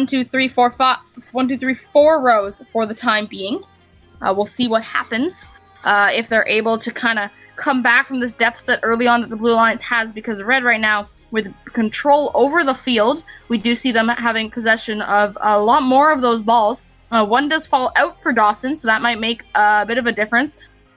But it's able to rescore this time. It does roll in afterwards, but a score is a score. 28-9, so Blue working really hard. We see Arash working on that center goal, but Jacob really giving him a bit of a tough time here. And we do see there's also a lot of balls around that middle goal too, so a bit of traffic of game pieces, and Red scoring another one on top. That doesn't give you an actual point, but it does mean that Blue will have to descore 2 of those balls if they want to take advantage of that possession. So Arash picking up the balls that they can. Dawson does respawn across the field, back on the move. A miss coming in from the Blue Alliance there, as another respawn comes in from Jacob. So Red really focusing on getting as best positioning as they can. Right now 51-5 though, as more blue balls are sitting on the field than there are in the goals. Red Alliance having a difficult time taking possession of that one goal in the center, but Blue Alliance has the ball dipped on top and down below.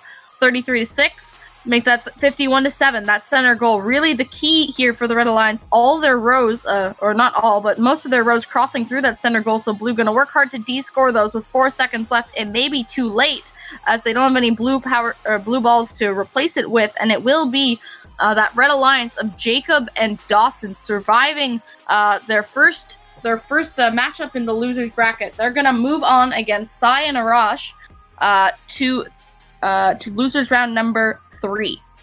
Brennan, what did you see in that match?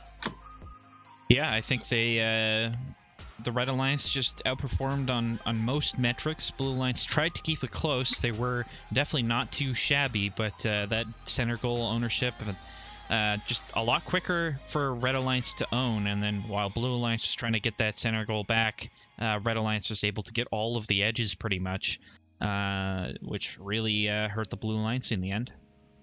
Yeah, for sure. I mean, a big thing is, again, there's only 4 balls separating, who's scored more. but positioning definitely making the difference here, as 10 balls gives you 6 rows, and here 6 balls gives you none. So Red Alliance really focusing on keeping a few select rows, and they had it till the end. So well done to them. See bracket popping up on your screen. Right now, we almost have moved on to round 3, but we have one more match to go. Cobby and Brandon versus Ryan and Yoda. Cobby and Brandon having lost to Yan Yang and Boots, but giving them, not letting them take it easily. So I think they are fired up and ready to go. They're going to be against Ryan and Yoda. Ryan and Yoda, who lost to... Where did they come from? I'm looking. My eyeballs are not working. They lost to Jose and Attention early on. So this is going to be their second matchup of the day, but they've had some time to practice between matches, and they should be good to go. We'll see who's able to take this one.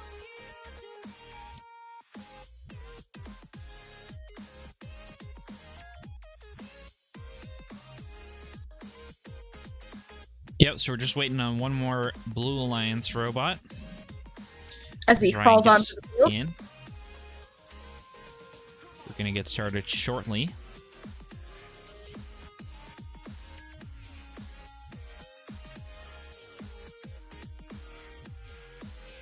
Does look like everybody's good to go. So we're going to get started here. And off we go. So Red Alliance and Blue Alliance working hard. Looks like Brandon, with a missed shot, is going to be a little bit slower to react to some of these scoring opportunities here. Trying to get that last goal in, but looks like Blue Alliance even slower. So Red Alliance is going to come with the edge out of autonomous period. Yoda and Ryan trying to work together as well as they can. Getting the points up on the board. Yoda able to take control of that center goal temporarily. Yoda with the smart block with the own goal, or the double red ball to try and block it out. But looks like Cobby is able to expertly place that, so it still fell in. Ryan was trying to de-score, but still Red Alliance early dominance here, as we have about 1 minute and 5 seconds remaining. Quite the battle here. Only one goal not owned by the Red Alliance currently. Blue Alliance looking to change that. Ryan takes one. As the score of the Red Alliance it jumps back up high, but Yoda and Ryan are putting on a good show here. Now Red Alliance has owned everything, 67-7. Blue Alliance trying to get back in this game. Yoda battling it out with Brandon, but Brandon giving no room for error here from Yoda and the Blue Alliance, preventing a lot of these scoring. Yoda just sitting stationary with 25 seconds remaining. He just maybe wants to own this one goal. Looks like he's got to reset. Perhaps stuck. So he's able to recover as quickly as possible. And Red Alliance, once again, with full control. Yoda's going to try and break that off. So is Ryan. And with that score, looks like they are able to break it off, but unfortunately not quite enough. In the end, 48-10, our unofficial score as we look at that breakdown. Tegan, thoughts on that match?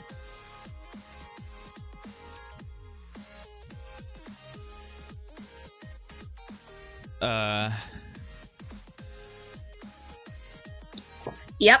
So, I mean, here, that score definitely, says it all. It was a very competitive match, but Red Alliance just able to get the better possession, and I think that advantage in autonomous kind of set the tone for the match. But, I mean, both alliances here, some of them we've seen one alliance really just outscoring completely, but only 2 balls here different between these two alliances as the clock hit 0. So I think here Red Alliance really doing a good job of keeping the positions they needed to. Not necessarily scoring for the sake of scoring, but rather scoring where possessions would come out of it, and that does give them the advantage here. I think, Cobby and Brandon put in the work here, but Ryan and Yoda did not let them do it so easily. I think they did also quite a good job, just not able to get them, not able to get the balls in position for some scores, or for some rows. But at the same time, it was a close match, and I think anyone looking at the score would have known that Cobby and Brendan had the advantage, but I don't think Ryan and Yoda were too intimidated by that. They put up a very good fight, and big congrats to them. We loved having you. Please stick around to cheer on your favorite alliance going forward. But with that being said, round 2 is complete, and we are going to move on to the upper bracket semifinals. We're going to see the seed number 1 of Isla. Losers bracket. Losers? Why can I not read today? Losers bracket. Yep. Staff also have it highlighted incorrectly. It is going to be a losers bracket. Javon and Jack on the Red Alliance versus Jose and Attention on the blue coming up next. I just don't know how to read. I think that's the problem. If someone could teach me how to read in Twitch chat, perhaps link me a good English tutor. That would be maybe useful. I don't know. But Javon and Jack going to be next up versus Jose and Attention. So Jose and Attention did very well in that last match to take out C and Jankbot. But Javon and Jack with the very commanding victory, 69-0 over Iman and Disha, are definitely, you could say they're coming in with a little bit of fire. There's not much that pumps you up more than a 69-0 match. That being said, that 69-0 was a 2v1, so that is true. It wasn't exactly the closest of matches. For sure. I think more than anything, it gave them time to practice their strategy, but they'll have to do something different because when you're dealing with 2 robots, it's definitely different than just dealing with 1 opponent. Although right now it looks like it's a 2v1, so maybe Javon and Jack, just the kings of the 2v1. I'm sure we'll get Jose on in just a moment.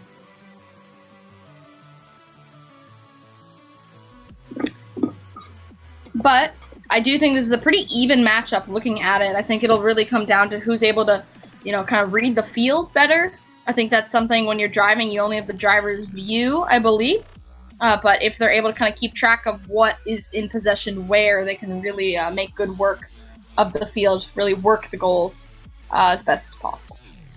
We do now have all 4 on the field, so should be getting underway shortly. And I just wanted to shout out to everybody who's been playing today so far, even if you've been eliminated already. Thanks for playing. We really appreciate everybody coming out and, having some fun with us, because that's what we do it here for. We're doing it for you guys to enjoy some great Vex action, and we also do the FRC and FTC competitions. But it's good to see a community come together and really have some good times. Yeah, for sure. It's been awesome having y'all with us, and there's still so much more to come. So let's focus on this next match. Brennan, walk us through it. Yeah, so we got autonomous mode here in this very close losers bracket match here. Attention and Jose trying to get what they can. Looks like some ownership of the center goal is really close, but it's actually going to be a tie. So I'm not sure where the extra points came from the Blue Alliance. Looks like they were able to own some of the right or the top middle, while Blue Alliance was able to earn some of the top middle, but bottom middle was not owned by Red. So in the end, even autonomous, and that's what we like to see here. Close battles. Attention going for a short pin. Going to take ownership of that center. Looks like Jose is caught on top of Jack. We'll see if he resets. Jack is just kind of in the middle of the field waiting for a potential reset. Attention with a missed shot is not going to break that row. Attention going for that bottom corner is the key one. Going to break 2 rows from the Red Alliance, and that's going to lower the Red Alliance score significantly. Still Red Alliance with the advantage. Blue temporarily took the lead, but Red back in this, now tied, and Blue's definitely trying to bring this back. Red has had the majority of the control for most of the match. Jose and Attention working real hard to get as many points on the board as they can, but it is still neck and neck. Definitely not an easy matchup here, as Red Alliance temporarily had a whole bunch of ownership, but Blue Alliance able to take that center goal, and Red Alliance trying to take it back. Missed shot from Jack, but they're going to regain that. Jose accidentally scoring a red ball with 10 seconds left. Really time to show up here for Blue Alliance. Attention going for the center goal. Looks like Jose misses and Attention misses. In the end, huge landslide win here for the Red Alliance, but some key missed shots from Blue Alliance, could have made it a lot closer there. Yeah, I think at the end, too, both Blue Alliance robots having the idea that the center beat is the key to the match, but not communicating with each other necessarily well enough to kind of decide who's going to go for the shot. So in the end, both of them missing that final shot when, you could have had one in one corner and one doing the center. As well, we saw, like I mentioned, that missed shot from Jose. He put in the one red one, and that one stayed okay, but the blue one didn't fall in over top of it, and that missed shot with, only a few seconds left in the match really hurt them. It was a lot closer than the score would indicate, but not necessarily something, that, there's not a lot that the Blue Alliance could have done at the end. They just made a few too many mistakes, and Red Alliance was able to kind of take control that way. Yep, so up next we do have Cobby and Brandon versus Jacob and Dawson. Both alliances very capable for sure, I think. Could have easily been in the winner's bracket still, but instead one of them's going home after this match, and we're going to see who that is. So certainly high stakes here. Cobby, Brandon, Jacob, and Dawson. I wouldn't have expected to see these guys face off against each other in the loser's bracket, but now that we are here, we are in for a hell of a match. I'll be really excited to see how it plays out. I think these are two pretty even alliances, but I would, I'm not sure who I give the edge to, honestly. I think whoever does the more victory spins prior to the match might be the one trying to intimidate the other. We'll see how that goes.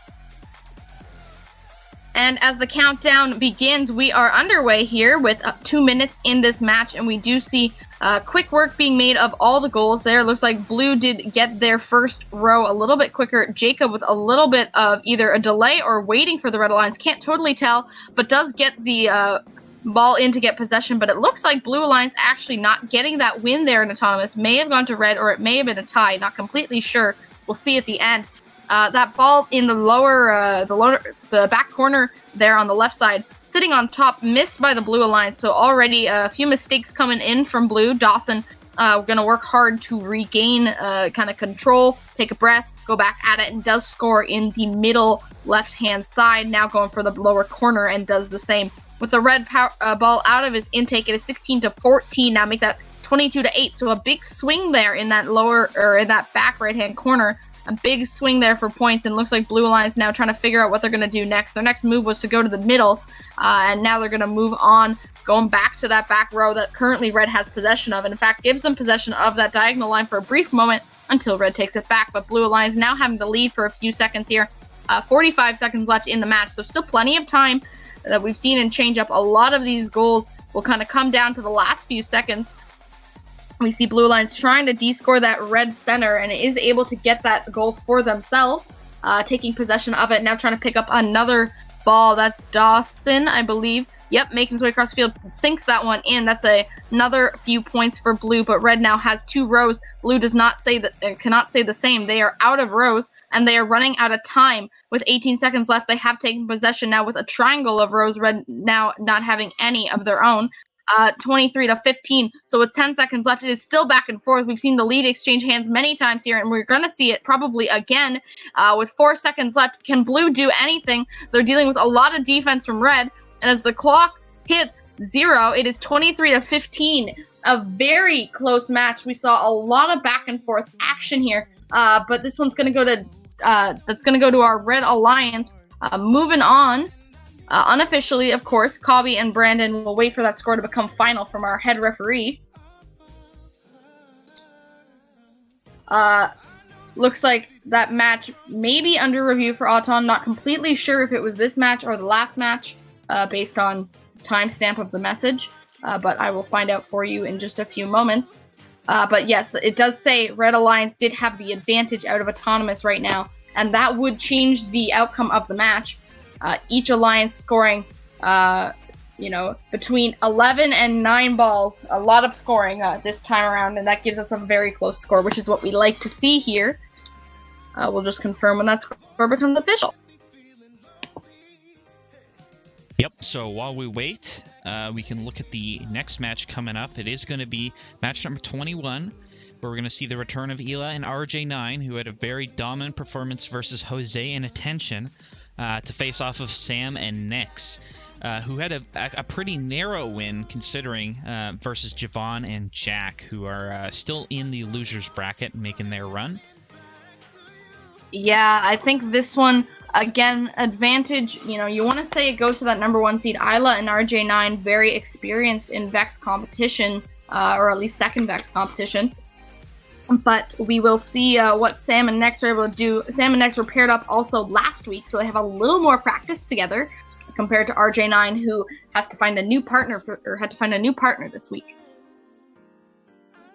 We do have all 4 robots on the field, so we should be good to get underway in just a few moments once that last score becomes official.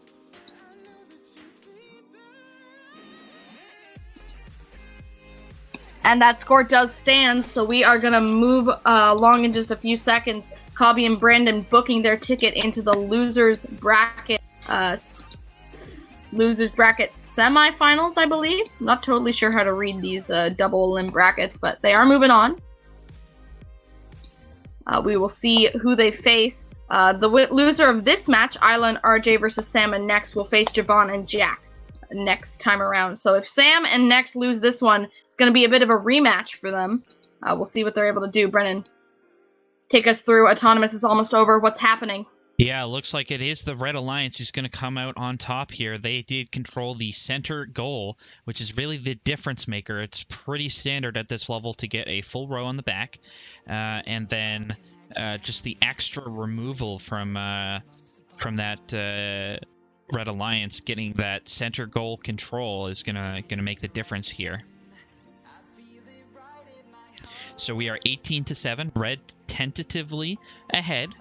But it is definitely far from over here. Nyx and Sam, definitely valiant competitors here. They're going to take it as close as they can to this number 1 seed. They're going to try and own the center. Looks like a missed shot causes the second shot from Sam to not hit. He's going to go for the third. The third is going to take control of that center, but Ela's on the case immediately. Quick recovery, dropping it off and then they're good. 32-5. Red Alliance starting to run away with this one. Red Alliance definitely firing on all cylinders here, putting up some big scores early on. Sam and Nyx fighting to try and stay alive here with 35 seconds left.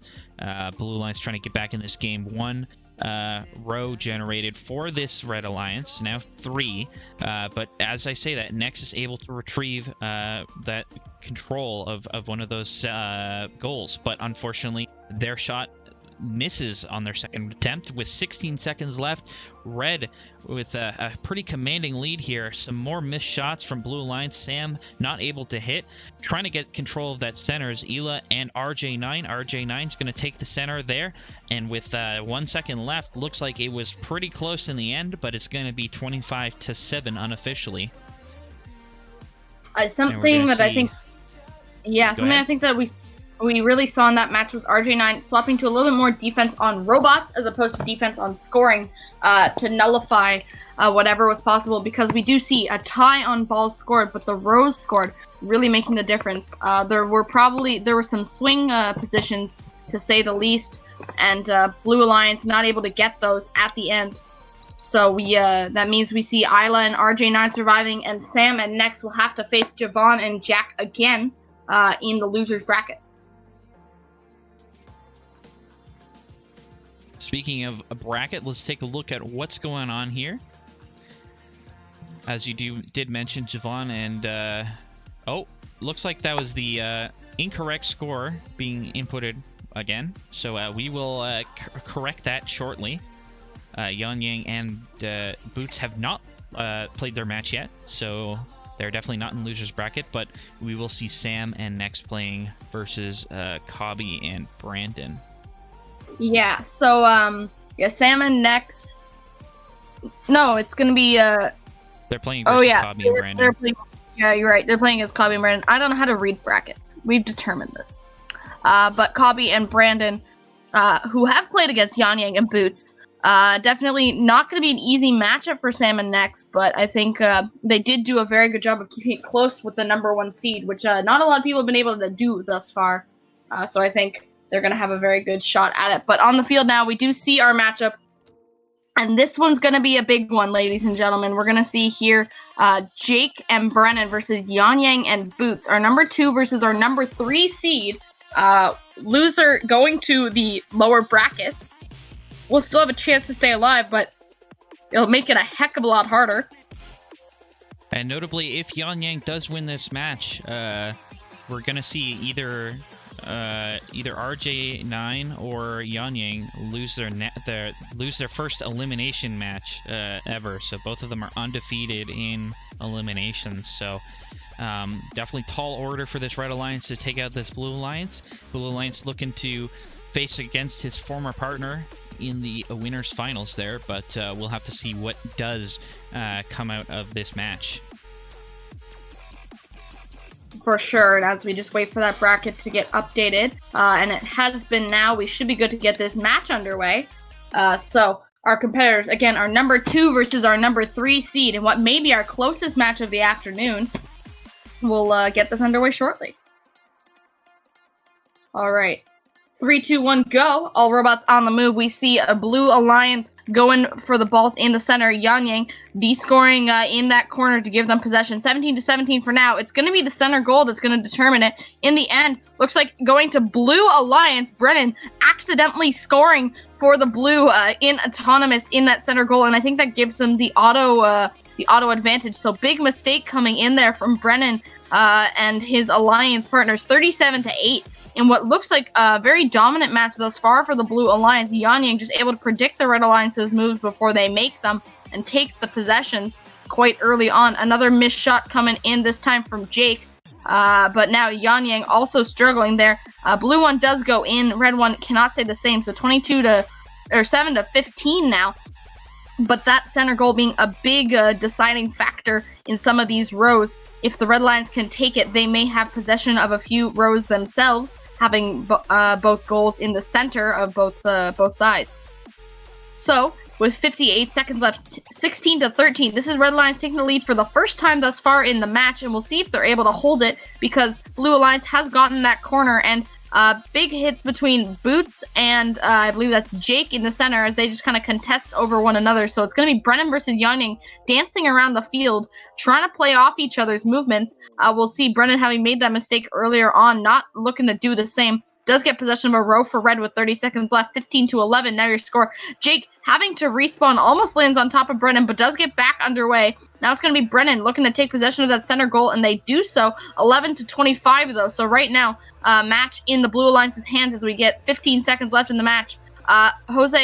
Jake maybe having some issues as he does have to reset himself yet again. Blue Alliance working hard on that center goal with 5 seconds left. There's not a lot of time. Another missed shot comes in from Jake. It looks like, and Red takes the lead for a second. They get it at the end. Not sure there was a swing goal there, getting them that row. 19-11 in what was an incredibly close match. Looked almost decided for that Blue Alliance. And with, a few seconds left, that buzzer beater of a shot coming in for Red. The throw for Blue. Yan Yang defeated in elims for the first time, and Jake and Brennan moving on unofficially. Look at the score breakdown. It was actually a tie out of autonomous. 2 extra balls scored for Red, giving them that row. Really, wow. That was not what I expected to happen with a few seconds left in the match. It looked like Blue had it, but Red just able to take the advantage in the end. 19-11. We'll see what that score is going to be. That score is under review, so we will see what happens when that becomes official. But in the interim, regardless of what happens, that was an incredibly close match. Both alliances performing exceptionally well, but a few mistakes going to be the deciding factor. It's just a matter of who made more. Yeah, I think that was Blue Alliance's match to lose. There was some critical errors made with the center. Missing a shot was bad, and then Yan Yang was able to, missing a shot from Red Alliance gave Blue Alliance the ownership of the center goal in the end, but it ended up being tied. So potentially the bottom middle goal wasn't owned by the Blue Alliance, so it ended up being even, and There was some slow start for Red Alliance, but they might have been able to bring it back with that extra row. We're going to see if there was anything worth reviewing there. The referees diligently working. I mean, if we want to talk about throws, you literally scored for the Blue Alliance and then missed your own shot, my dude. Yep, this is true. It was impressive. The one thing you're not supposed to do. So, we will wait for that score to become official. The loser of this match facing Javon and Jack. So it's not going to be an easy road back up through the losers bracket. The winner will go on to face Isla and RJ9. So either way you go, it's not easy. But again, it's always nice to have that one extra life in your back pocket, and someone's going to lose that here. So apparently that score is still under review for pinning and auto. So I'm not sure what those two were. I didn't catch that, but potentially pinned and potentially some sort of auto issue.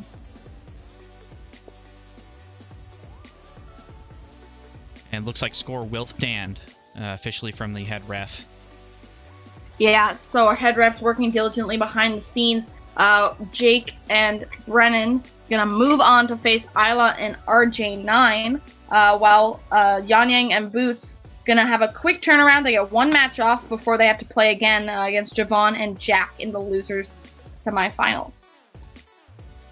So, speaking of the losers bracket, we are back in it now. We're gonna look at Sam and Nex versus Cobby and Brandon, and this one I expect is gonna be very exciting. Sam and Nex, again, having worked together in the past. I believe they actually made a run through the losers bracket last time, too. So we'll see if they're able to do so yet again. Yeah, for sure. And we're going to jump into that right now. Off we go, autonomous period. Both alliances working on their back row. Cobby getting the blue one, red one done by Nex. Brandon waiting in the middle. Ownership currently for the Blue Alliance. But it looks like Red Alliance is going to come out ahead in autonomous period. So they may have scored one additional ball. So that's going to give Red Alliance a significant edge here in this crucial battle for their tournament lives here. A spot in top 4 for whoever wins this match. Currently, all these teams are top 6, so we have 6 teams remaining. About to go down to 5. Whoever loses this match will be going home. Good battle going on here, though. Cobby and Brandon putting up quite the fight, trying to get back into this match. We now do see 22-13 as Red Alliance regains control of the majority of the rows. Looks like they're going to go for the center once again. No, Brandon changing his mind. He's going to go for that middle right. But Red Alliance, Sam, just following very closely, very effectively versus Brandon and Cobby. So Red really choking out quite well here. Looks like there might be a pin started here on Brandon with Sam. Hard to say, but looks like Brandon's able to get out.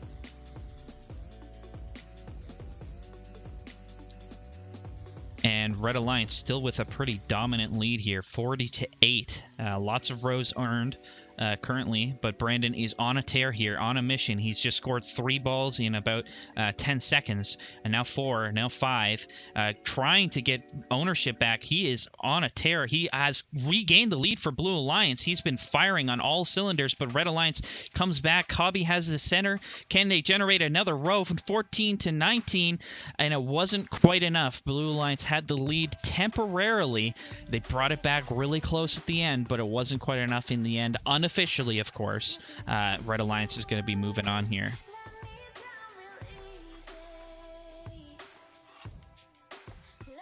So taking a quick look at that breakdown, once again, it's at an auto bonus really making the difference. If Blue Alliance had got that, then they definitely would have won that match. So it was close in the end, but 1-1, and then an extra ball scored for the Blue Alliance. But the 6 points from that Red Alliance auto just being a little bit better, making the difference there. And I do think this is definitely one of those times where, I think this may actually be our first match today where we've seen the losers score more balls than the opponent. It'll be interesting, but there are questions in the question box right now, so that score going to be under review, I believe. We'll see if that stands, but for the interim, I do want to point out that, again, possession matters here a lot. Both alliances able to score a row, and Red, with such a tight match, really able to focus on where they needed to get those balls in, did a very good job of doing so. So, for now, of course, Red Alliance with the advantage, but this match under review for pinning, so we'll see if that changes the outcome of how this one went. And of course, especially when you're in the losers bracket, every match here matters. Survival is kind of what you need. You know, it's kind of, you know, when it's an all stakes matter kind of thing, you want to make sure, just dot your I's, cross your T's, make sure it's all good to go. So for now, Sam and Nex versus Cobby and Brandon under review. Gives us time to preview our next match. So this is Yanyang and Boots versus Javon and Jack.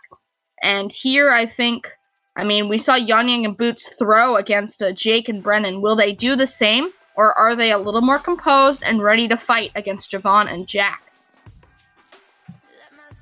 Javon and Jack have been on an absolute tear, though. Their last two matches scoring 69 and 60 points, respectively. So they've been feeling good for sure, and been firing on all cylinders, and maybe the loss will affect this Red Alliance, the number 3 seed, and maybe number 5 can pull off an upset here. Yeah, for sure. I think it's definitely possible, especially with the ability to D-score. I would say that the Red Alliance, Yanyang, and Boots having more scoring capabilities, but Javon and Jack really in a groove here, probably gonna do a good job of D-scoring those balls from Yanyang and Boots as soon as they go in. But again, still waiting on... We'll wait to find out, who the winner of this one goes on to face, of course. But Yanyang and Boots, again, it's hard to bet against them, but I think if I were going to bet against them, this is the team up, I think, in the losers bracket that could do it. Especially with the throw capability that we saw earlier on. Twitch chat, I want to hear with such an important match coming up, who you guys are rooting for. We've got Red Alliance or Blue Alliance emotes in chat that you can use for such a thing.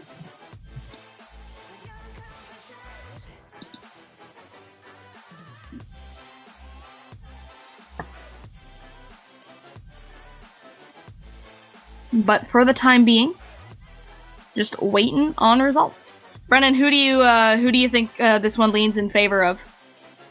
Yeah, I think the edge has to be Yanyang and Boots. They just have the experience, and they've been playing a good amount. I think they probably were the favorites for their upper bracket run, but didn't quite make it. So I would not be surprised to see them, make it to at least losers finals. Looks like we do have a ruling.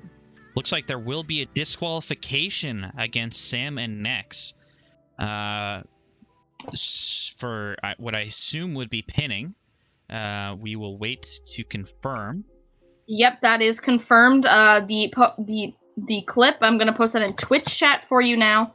Score was 19-14. Due to a pin over 5 seconds long, Red Alliance is being disqualified. So that means Sam and Nex DQ'd. A very difficult call here. Again, not the one who I'd want. I don't like making those calls. But Brandon did get pinned there. Clipped by our head referee, and I've posted that in Twitch chat for you now to take a look at yourself just to get a better understanding of what you can and cannot do. But that also means we are good to move on to our next match. Yeah, so unfortunately for Sam and Nex, they will be eliminated here. Luckily for Cobby and Brandon, they put a good fight at the end, and they almost won on pure merit without the pin. They're still in the game, and they can definitely look to go even deeper than top 4 here. For sure. So, I think we're almost good to go. We'll just check on the field, make sure we have 4 robots on. And we do see we got all 4. 2 of them hanging out together in the corner, doing a bit of dancing. I think that's what they do to kind of pump themselves up. That Red Alliance of Yanyang and Boots. You could say that maybe Boots are the Boots to Yanyang's robot at the moment. Brennan, take it away. Yep, so we do have the match underway. Loser does go home, so lots of stakes here as we get late into this competition for these teams. Top 4 on the line. Looks like it is tied out of Autonomous once again. Neither alliance able to get the edge. Boots and Yanyang on fire here, trying to get points on the board. But so are Jack and Javon. It's been a really close match so far, and Blue Alliance has the lead. But just as I say that, Red Alliance takes it back. A missed shot from Javon. That's not going to be what you want to see, but a good D score. But Boots is immediately responding, and now Blue Alliance looks like they're in a little bit of trouble. They got to get back into this match now that Red Alliance had full control of everything. They're going to have to fight real hard and hope for some mess-ups from this Red Alliance that, is well known for not messing up. So we do see 26-10 unofficially right now as Red Alliance regains some of the control. But we are going to see Blue Alliance try and get back into this. Boots trying to own some of these goals, generating a line for the Red Alliance. Blue Alliance, no lines on the board right now. Javon going for that center goal. Going to plop that one in, remove a lot of the lines from Red Alliance. But just as soon as that happens, Red Alliance responds immediately, takes the center again. And lots of ownership currently for this Red Alliance. Yanyang accidentally de-scoring one of his own balls. So that's going to be what Blue Alliance wants to see to get back into this match. But they still have a lot of work to do here. 33-10 with 22 seconds left. Here's where the scores really matter. We saw Brandon go on an absolute tear last roundup. And we'll see if Blue Alliance can do something similar as they break off a line. And now it's only 10 points separating these teams. So Blue Alliance just generating one line could really swing the difference. 20-17 now. Can they do it? And it's only 2 points separating these teams as Red Alliance is going to unofficially take this one. Blue Alliance really came back at the end. But unfortunately, it looks like it wasn't enough. Yeah, for sure. You got to count the balls on the field. When it comes to 2 points, the rows are even. And I believe you said Autonomous. Look at it. 3-3. So just 2 balls fewer for the Blue Alliance, making the difference.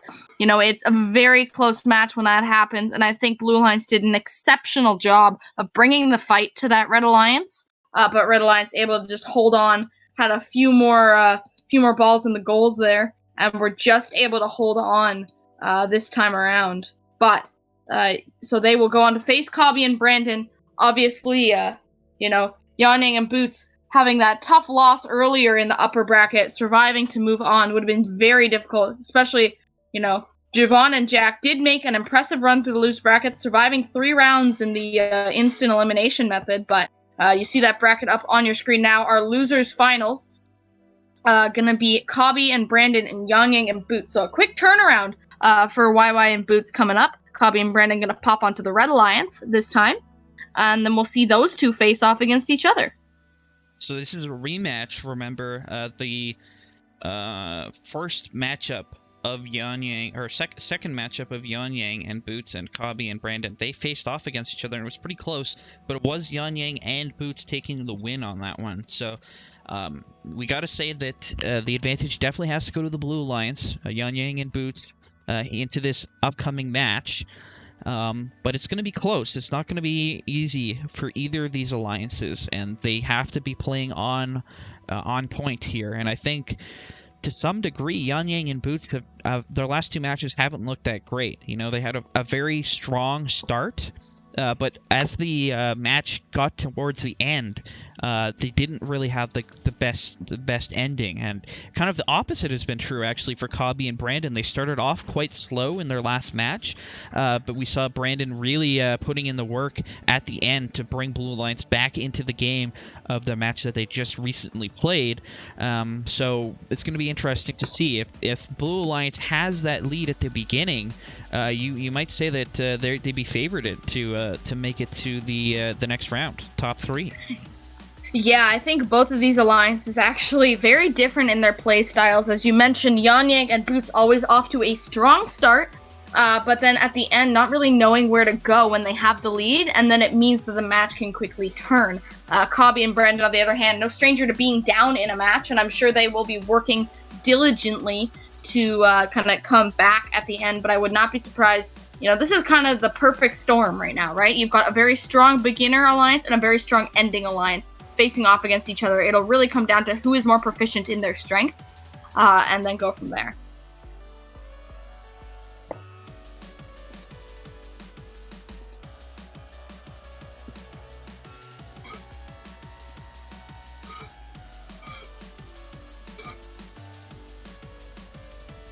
So, all right, just checking in now. Looks like we got all of the four. robots are in. They So we're are gonna get indeed. underway in just a second. And here we go. All right, let's see this match as all robots are on the move. A slow start for red, as it looks like one may be tapped out of the field, not able to get moving, means going to be advantage early on to the blue alliance, assuming Yunling's able to get that center goal in. But red alliance, a slow start here, a 2v1 may be the end for the red alliance. We'll see if they're able to figure out what the problem is and get back underway. But they're going to be down autonomous deficit early on, and for a team whose strength is the ending, you can't just wait till the end to show up. 50-9, your current score. As it looks like Red Alliance having some issues here. Cobby having some AFK, apparently. having some communication issues. So we'll see. It looks like Blue Alliance for now does have the lead, but obviously not sure if this match is going to be official or unofficial just yet. We'll see what the ruling comes in from the head ref later. But Red Alliance for now just testing some stuff. Looks like 5-56 currently. Make the 3-68. So Blue Alliance going to use the opportunity that they have to give possession to the Red Alliance in the center. Not sure if that was intentional, but right now it looks like it might just be some memeing. As we do have the head referee in with Alliance number 2 right now, so we'll see if anything going to change here. But for the time being, I mean, this one's pretty much guaranteed to go to the Blue Alliance if it's a 2v1, especially with alliances of this caliber. And Cobby not being able to move.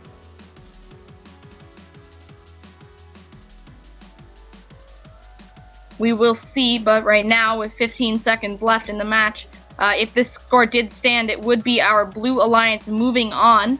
29-8 right now. Brandon is putting in the work, actually, to keep it close, but with 5 seconds left, it does look like our unofficial score for now going to be 43-8. We'll figure out what's happening here for you guys, but right now it would be Yanyang and Boots if this score did stand, 49-8. Yep, so we're just going to wait on official confirmation if there is a replay or not. But regardless, I do want to talk about that impressive performance from Brandon. Even though I don't know if he was firing on all cylinders, he definitely showed his prowess in going where he needed to go. We've seen some, 2v1s go 69-0 and keeping it close 8-49 for a 2v1. Not too bad from that Red Alliance, showing the power that they do have. Blue Alliance can't be too comfortable if this match gets replayed when Red Alliance has all of their power.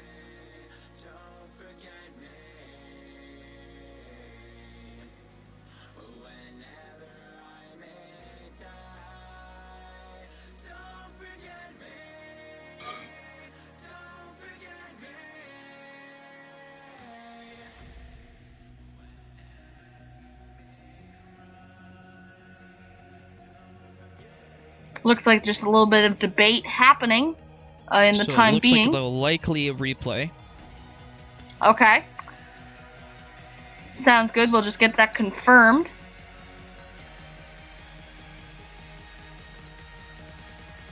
But either way, we'll be seeing... We still have a few exciting matches left today, to say the least, and I would love to see another replay of this when it's fair.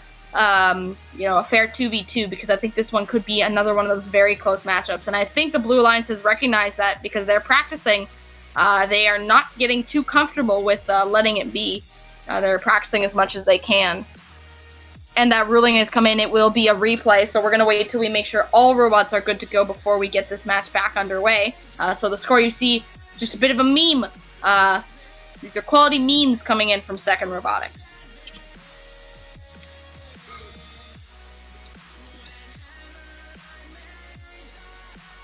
but we're not going to start the match just yet until we get the green light from our head referee. So we're going to hang out here for a little bit. Just vibing with Monster Cat.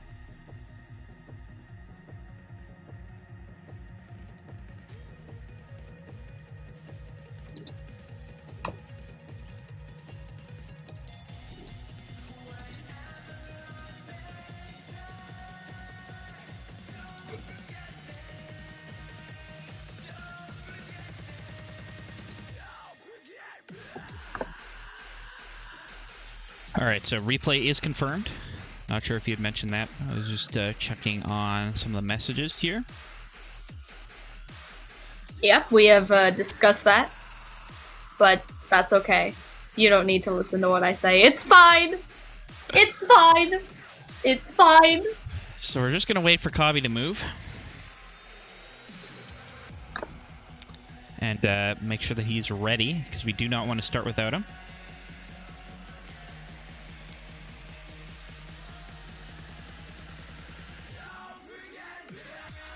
They have restarted the match, but no one is moving. So I think they are with the alliances right now. Our head referee and our other referee with the alliances right now to explain what's going on, as one robot has now dropped off the field. So just hang tight. Chill with us for a little bit as we figure out what's going to happen next.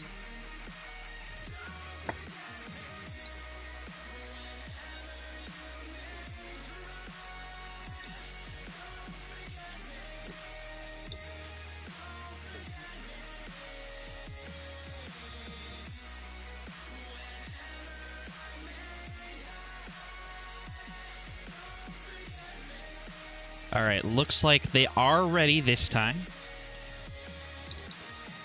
So we're going to check in here. Yep, we do see all four on the move. So we will get this match underway shortly.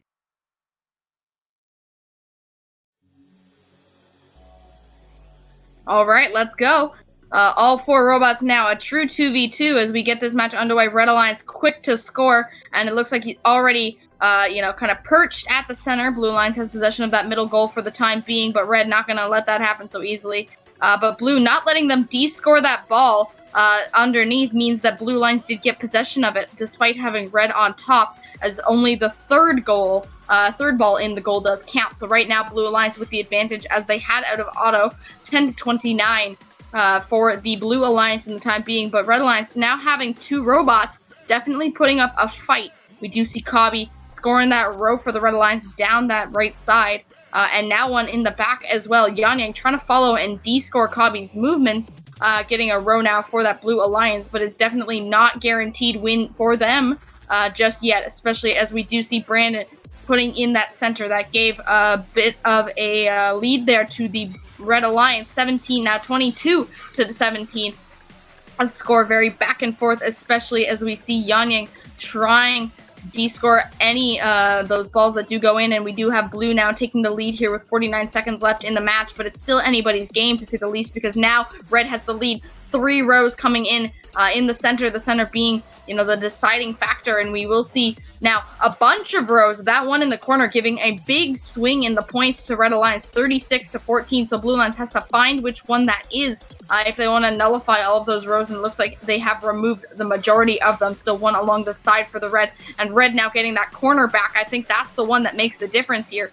So we will have Yang now trying to de-score, but it is the Blue Alliance right now close behind, but not quite having the lead. The center going to make the difference here as Blue takes possession of it, but not enough to give them a row, which is what Red has going for them. We do have Cobby on the move, quickly de-scoring those blue balls as much as possible. Does get that row for the Red Alliance, but at the end, it did go to that Blue Alliance. The break of the row did not come in time.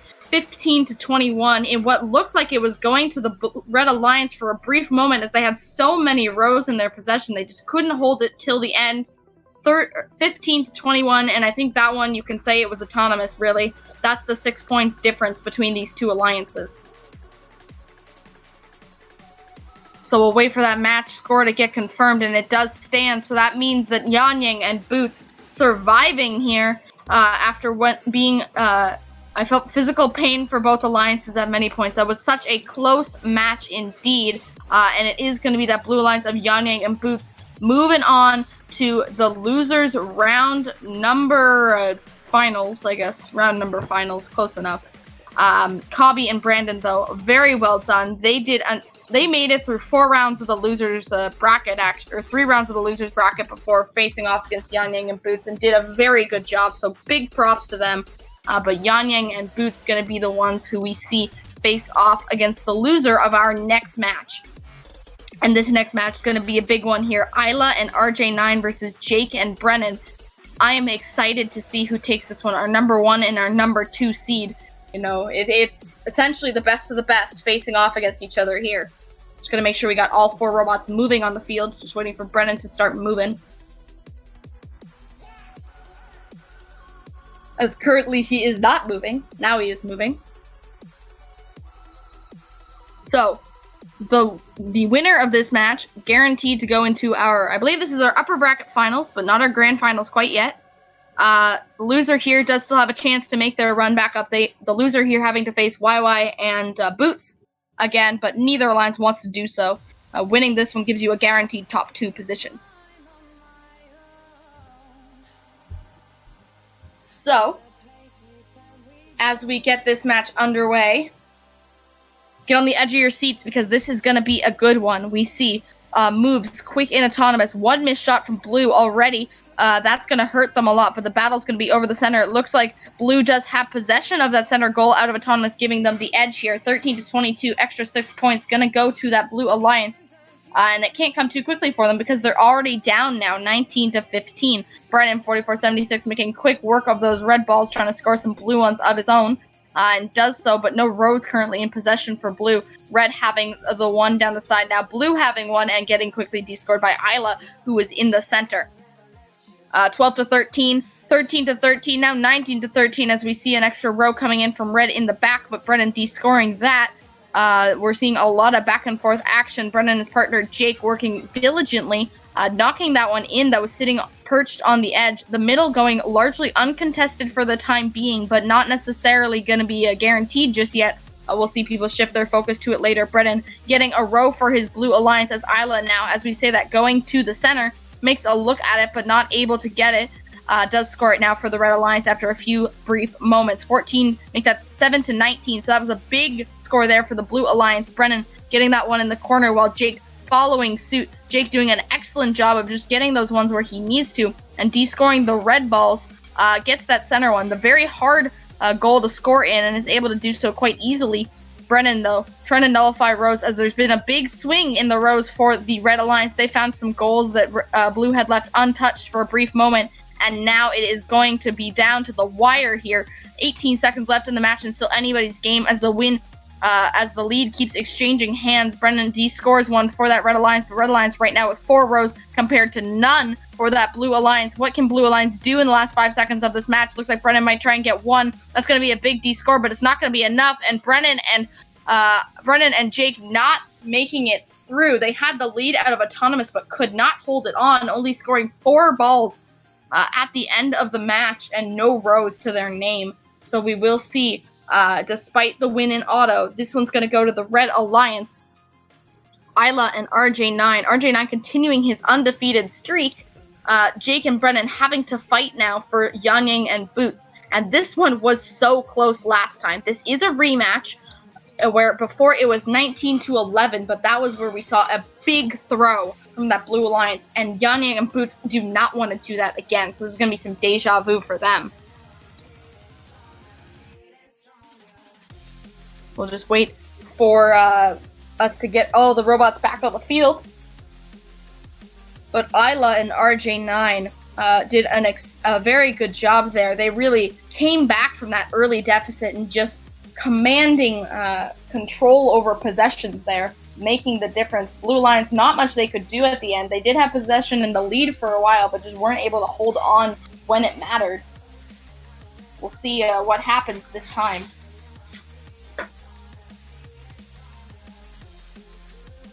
So, this match, we've seen it happen before. We're just waiting on one more robot. And before, again, I said it went to Red. but it was definitely a match that could have gone to blue. So we'll see. Is blue warmed up compared to the loss that red just suffered? Are they kind of feeling better? Are they in their groove? Or are they going to struggle here? Brennan and Jake are going to do everything they can. We'll see who gets the advantage out of auto, because that will likely determine the tone of this match. Robots on the move. We'll see. Looks like no missed shots just yet, but definitely the middle going to be a big point of contention, and it looks like Red Alliance does get it at the end of auto, but blue does have the lead. Wasn't able to contest down the center, so Red Alliance down already 15-23. Yanyang and Boots not going to let it get to them. Their last loss get to them, to this alliance. They are fighting. They want to make it back up to the bracket. 7-25 right now, your score. Blue Alliance with a commanding lead here, but Red Alliance working hard. Brennan working in the back to rescore some rows, but there's a triangle there, which makes it very difficult for that Red Alliance, as Blue Alliance has control over a fair chunk of the field. 13-27. Make that 7-14 as Red Alliance is able to descore some of those rows, and now it's back to being tight. 13-14. Again, Autonomous is going to make a big difference here, because that's 6 free points that you get to carry with you the entire time. 13-22 now your score, as Jake working hard in that front corner descores one for blue and scores it for red instead. Brennan misses a shot, does descore the goal in the lower right corner, but not able to get one of his own. Does have to spit out a blue goal, and there's a lot of fighting now over that, especially as Boots is right there on that side of the field. Yawning across the field, working hard for that Blue Alliance, misses a shot, does put one up for red, doesn't score it, obviously, but Brennan does get one in as well. Yanyang does descore it on top, though. 30 seconds left in the match. It looks like it is in Blue's control, but Blue has thrown before. We have seen it. 12-20 right now. Brennan descoring that row. 19-15 now. 13-14. 13-13. Incredibly close. It's going to come down to the end and the wire here. 15 seconds left in the match. 14-14. We are seeing Red Alliance working so hard, trying to get some rows. Yanyang working hard to get those swing points. 14-15. 21-14. With 5 seconds left. Could still be anyone's game here, but it looks like Red may have it. They descore a row, and with 2 seconds left, Blue descores the row, but does not descore enough balls to make it happen. Another incredibly close match here. Red Alliance, 2 points, 16-14. Despite being down out of auto, did not give up, and they were in it for the long haul. They do take the unofficial win here, but we have to wait for it to become official before we know who's moving on. Look at that, the row making the difference here. 2 extra balls, and that 1 row scored for the Red Alliance. Incredibly close that whole way. We saw it in Blue's favor for a long time. We saw it in Red's favor for a long time, but at the end, it did go to the Red Alliance, and the score stands. So that means Yanyang and his partner, Boots, not making it to the grand finals, and it means we're going to see a rematch of Jake and Brennan, who will have to win 2 in a row if they want to take home this win. I believe. I think that's how lower brackets work. That is indeed correct. So number 2 seed needs to beat number 1 seed twice in a row. Otherwise, number 1 will take this victory. Twitch chat saying depression. That's coming in from Boots and Tack and some crying emotes in chat. So definitely a tough match. Would not want to be playing that. That's a lot of pressure there. But Yanyang and Boots doing a very good job, and definitely giving Brennan and Jake, breathing down their neck the whole time. We'll see if they're able to kind of take that tight match and use it to turn it into something, or if this next match is going to go to our Red Alliance. Red Alliance, again, Isla and RJ9 undefeated this time so far in the match, and they'll have to lose 2 in a row if they're going to, if they're not going to take this match. If Isla and RJ9 win, it's all over. Brennan and Jake going to have to do a lot of work here twice if they want to take home this win in our second Vex Challenge competition. I believe it's actually our second Vex Challenge competition, actually, in this format.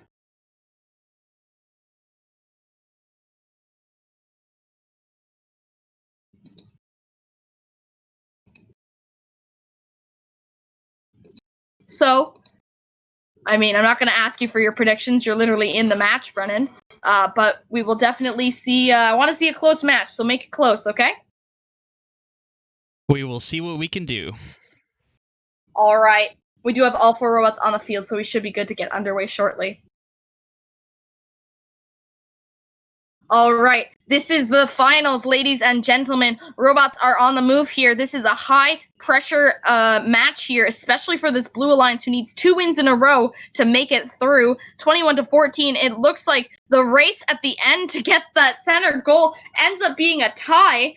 It was 18-18 at the end, so a very close autonomous period. You saw them waiting to the last second, playing a bit of chicken on who could score and get that center ball at the end, but it looked like it may have been a tie here, so we're going to start off on an even footing, and right now Blue Alliance with the advantage here with that row in the center, but Red does have one of their own, or at least did, because Blue Alliance did de-score. Now it's Red again, so 15-16. Again, I want a close match, and boy, am I getting one here. RJ9 working very hard. He scores in that bottom left-hand corner. But on the same side of on the opposite side of the field, Brennan mirroring his movements. Isla now down to the corner. We saw one go in for Red while one went in for Blue, but the difference here being that the Red Alliance did have a bit of an advantage as they have that back row as well to their name. Blue does not have any at the moment. And now almost the entire perimeter goes to Red for a brief second. Some swing goals do make the difference right now because 22-11 still in Red's favor, but Blue working very hard to try and take some of those possessions back themselves. 22-10 now with 38 seconds left in this match. It's going by very quickly, but I bet if you're on the field, it's even quicker. 22-11, Isla and RJ9 yet to lose a match together. Are they going to do so now? I don't think that's what they want to do, but they do have a chance. 17-18, 16-17. It's, again, a very close matchup. 1 row each. So 16-16, we're seeing each team try to nullify each other's rows, but again, the number of balls on the field going to make a lot of difference here. 12 seconds left in the match. 20-9 now. 2 rows for Red, none for Blue. If Blue can get one, it may make the difference, but it looks like the center goal going to be the difference maker here. With 3 seconds left, Blue was not able to keep possession of it. They had it for most of the match, but they weren't able to hold it. So that means, unofficially, the Red Alliance, your victors here, RJ9 and Isla, going undefeated throughout the entire tournament. 15-10 in what was such a back and forth match here. Just getting that extra row down the center. Gonna be what looks like the difference maker. We will confirm that with our referees, but look at it here. 3-3 in auto. 1 extra ball scored by that Blue Alliance, but Red was able to hold on to that row down the center, and that is the difference maker. They scored fewer balls on the field, but it doesn't matter when they're in the right spots, and Blue couldn't get them in the places they needed. Red Alliance taking the win there. And that ruling has come in. It looks like that score does stand. So your victors, RJ9 and Isla. RJ going 2 in a row. Brennan and Jake given a good fight, but just not able to get it out at the end of the day. So a huge congratulations. Where's our crab rave? 1 second, because that was a big tournament. What a great match to end it off on, to say the least. I think that was a very well done. To all of our competitors today, you gave us a lot of awesome matches, and I don't think I could have asked for much better. Twitch chat, I want to see some hype emotes.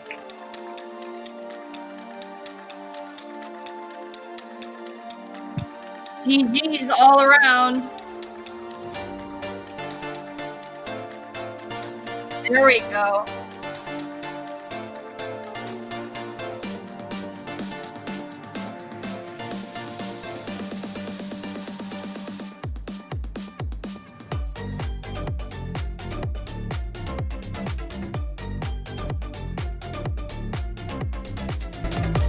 Thanks to everybody who was playing today.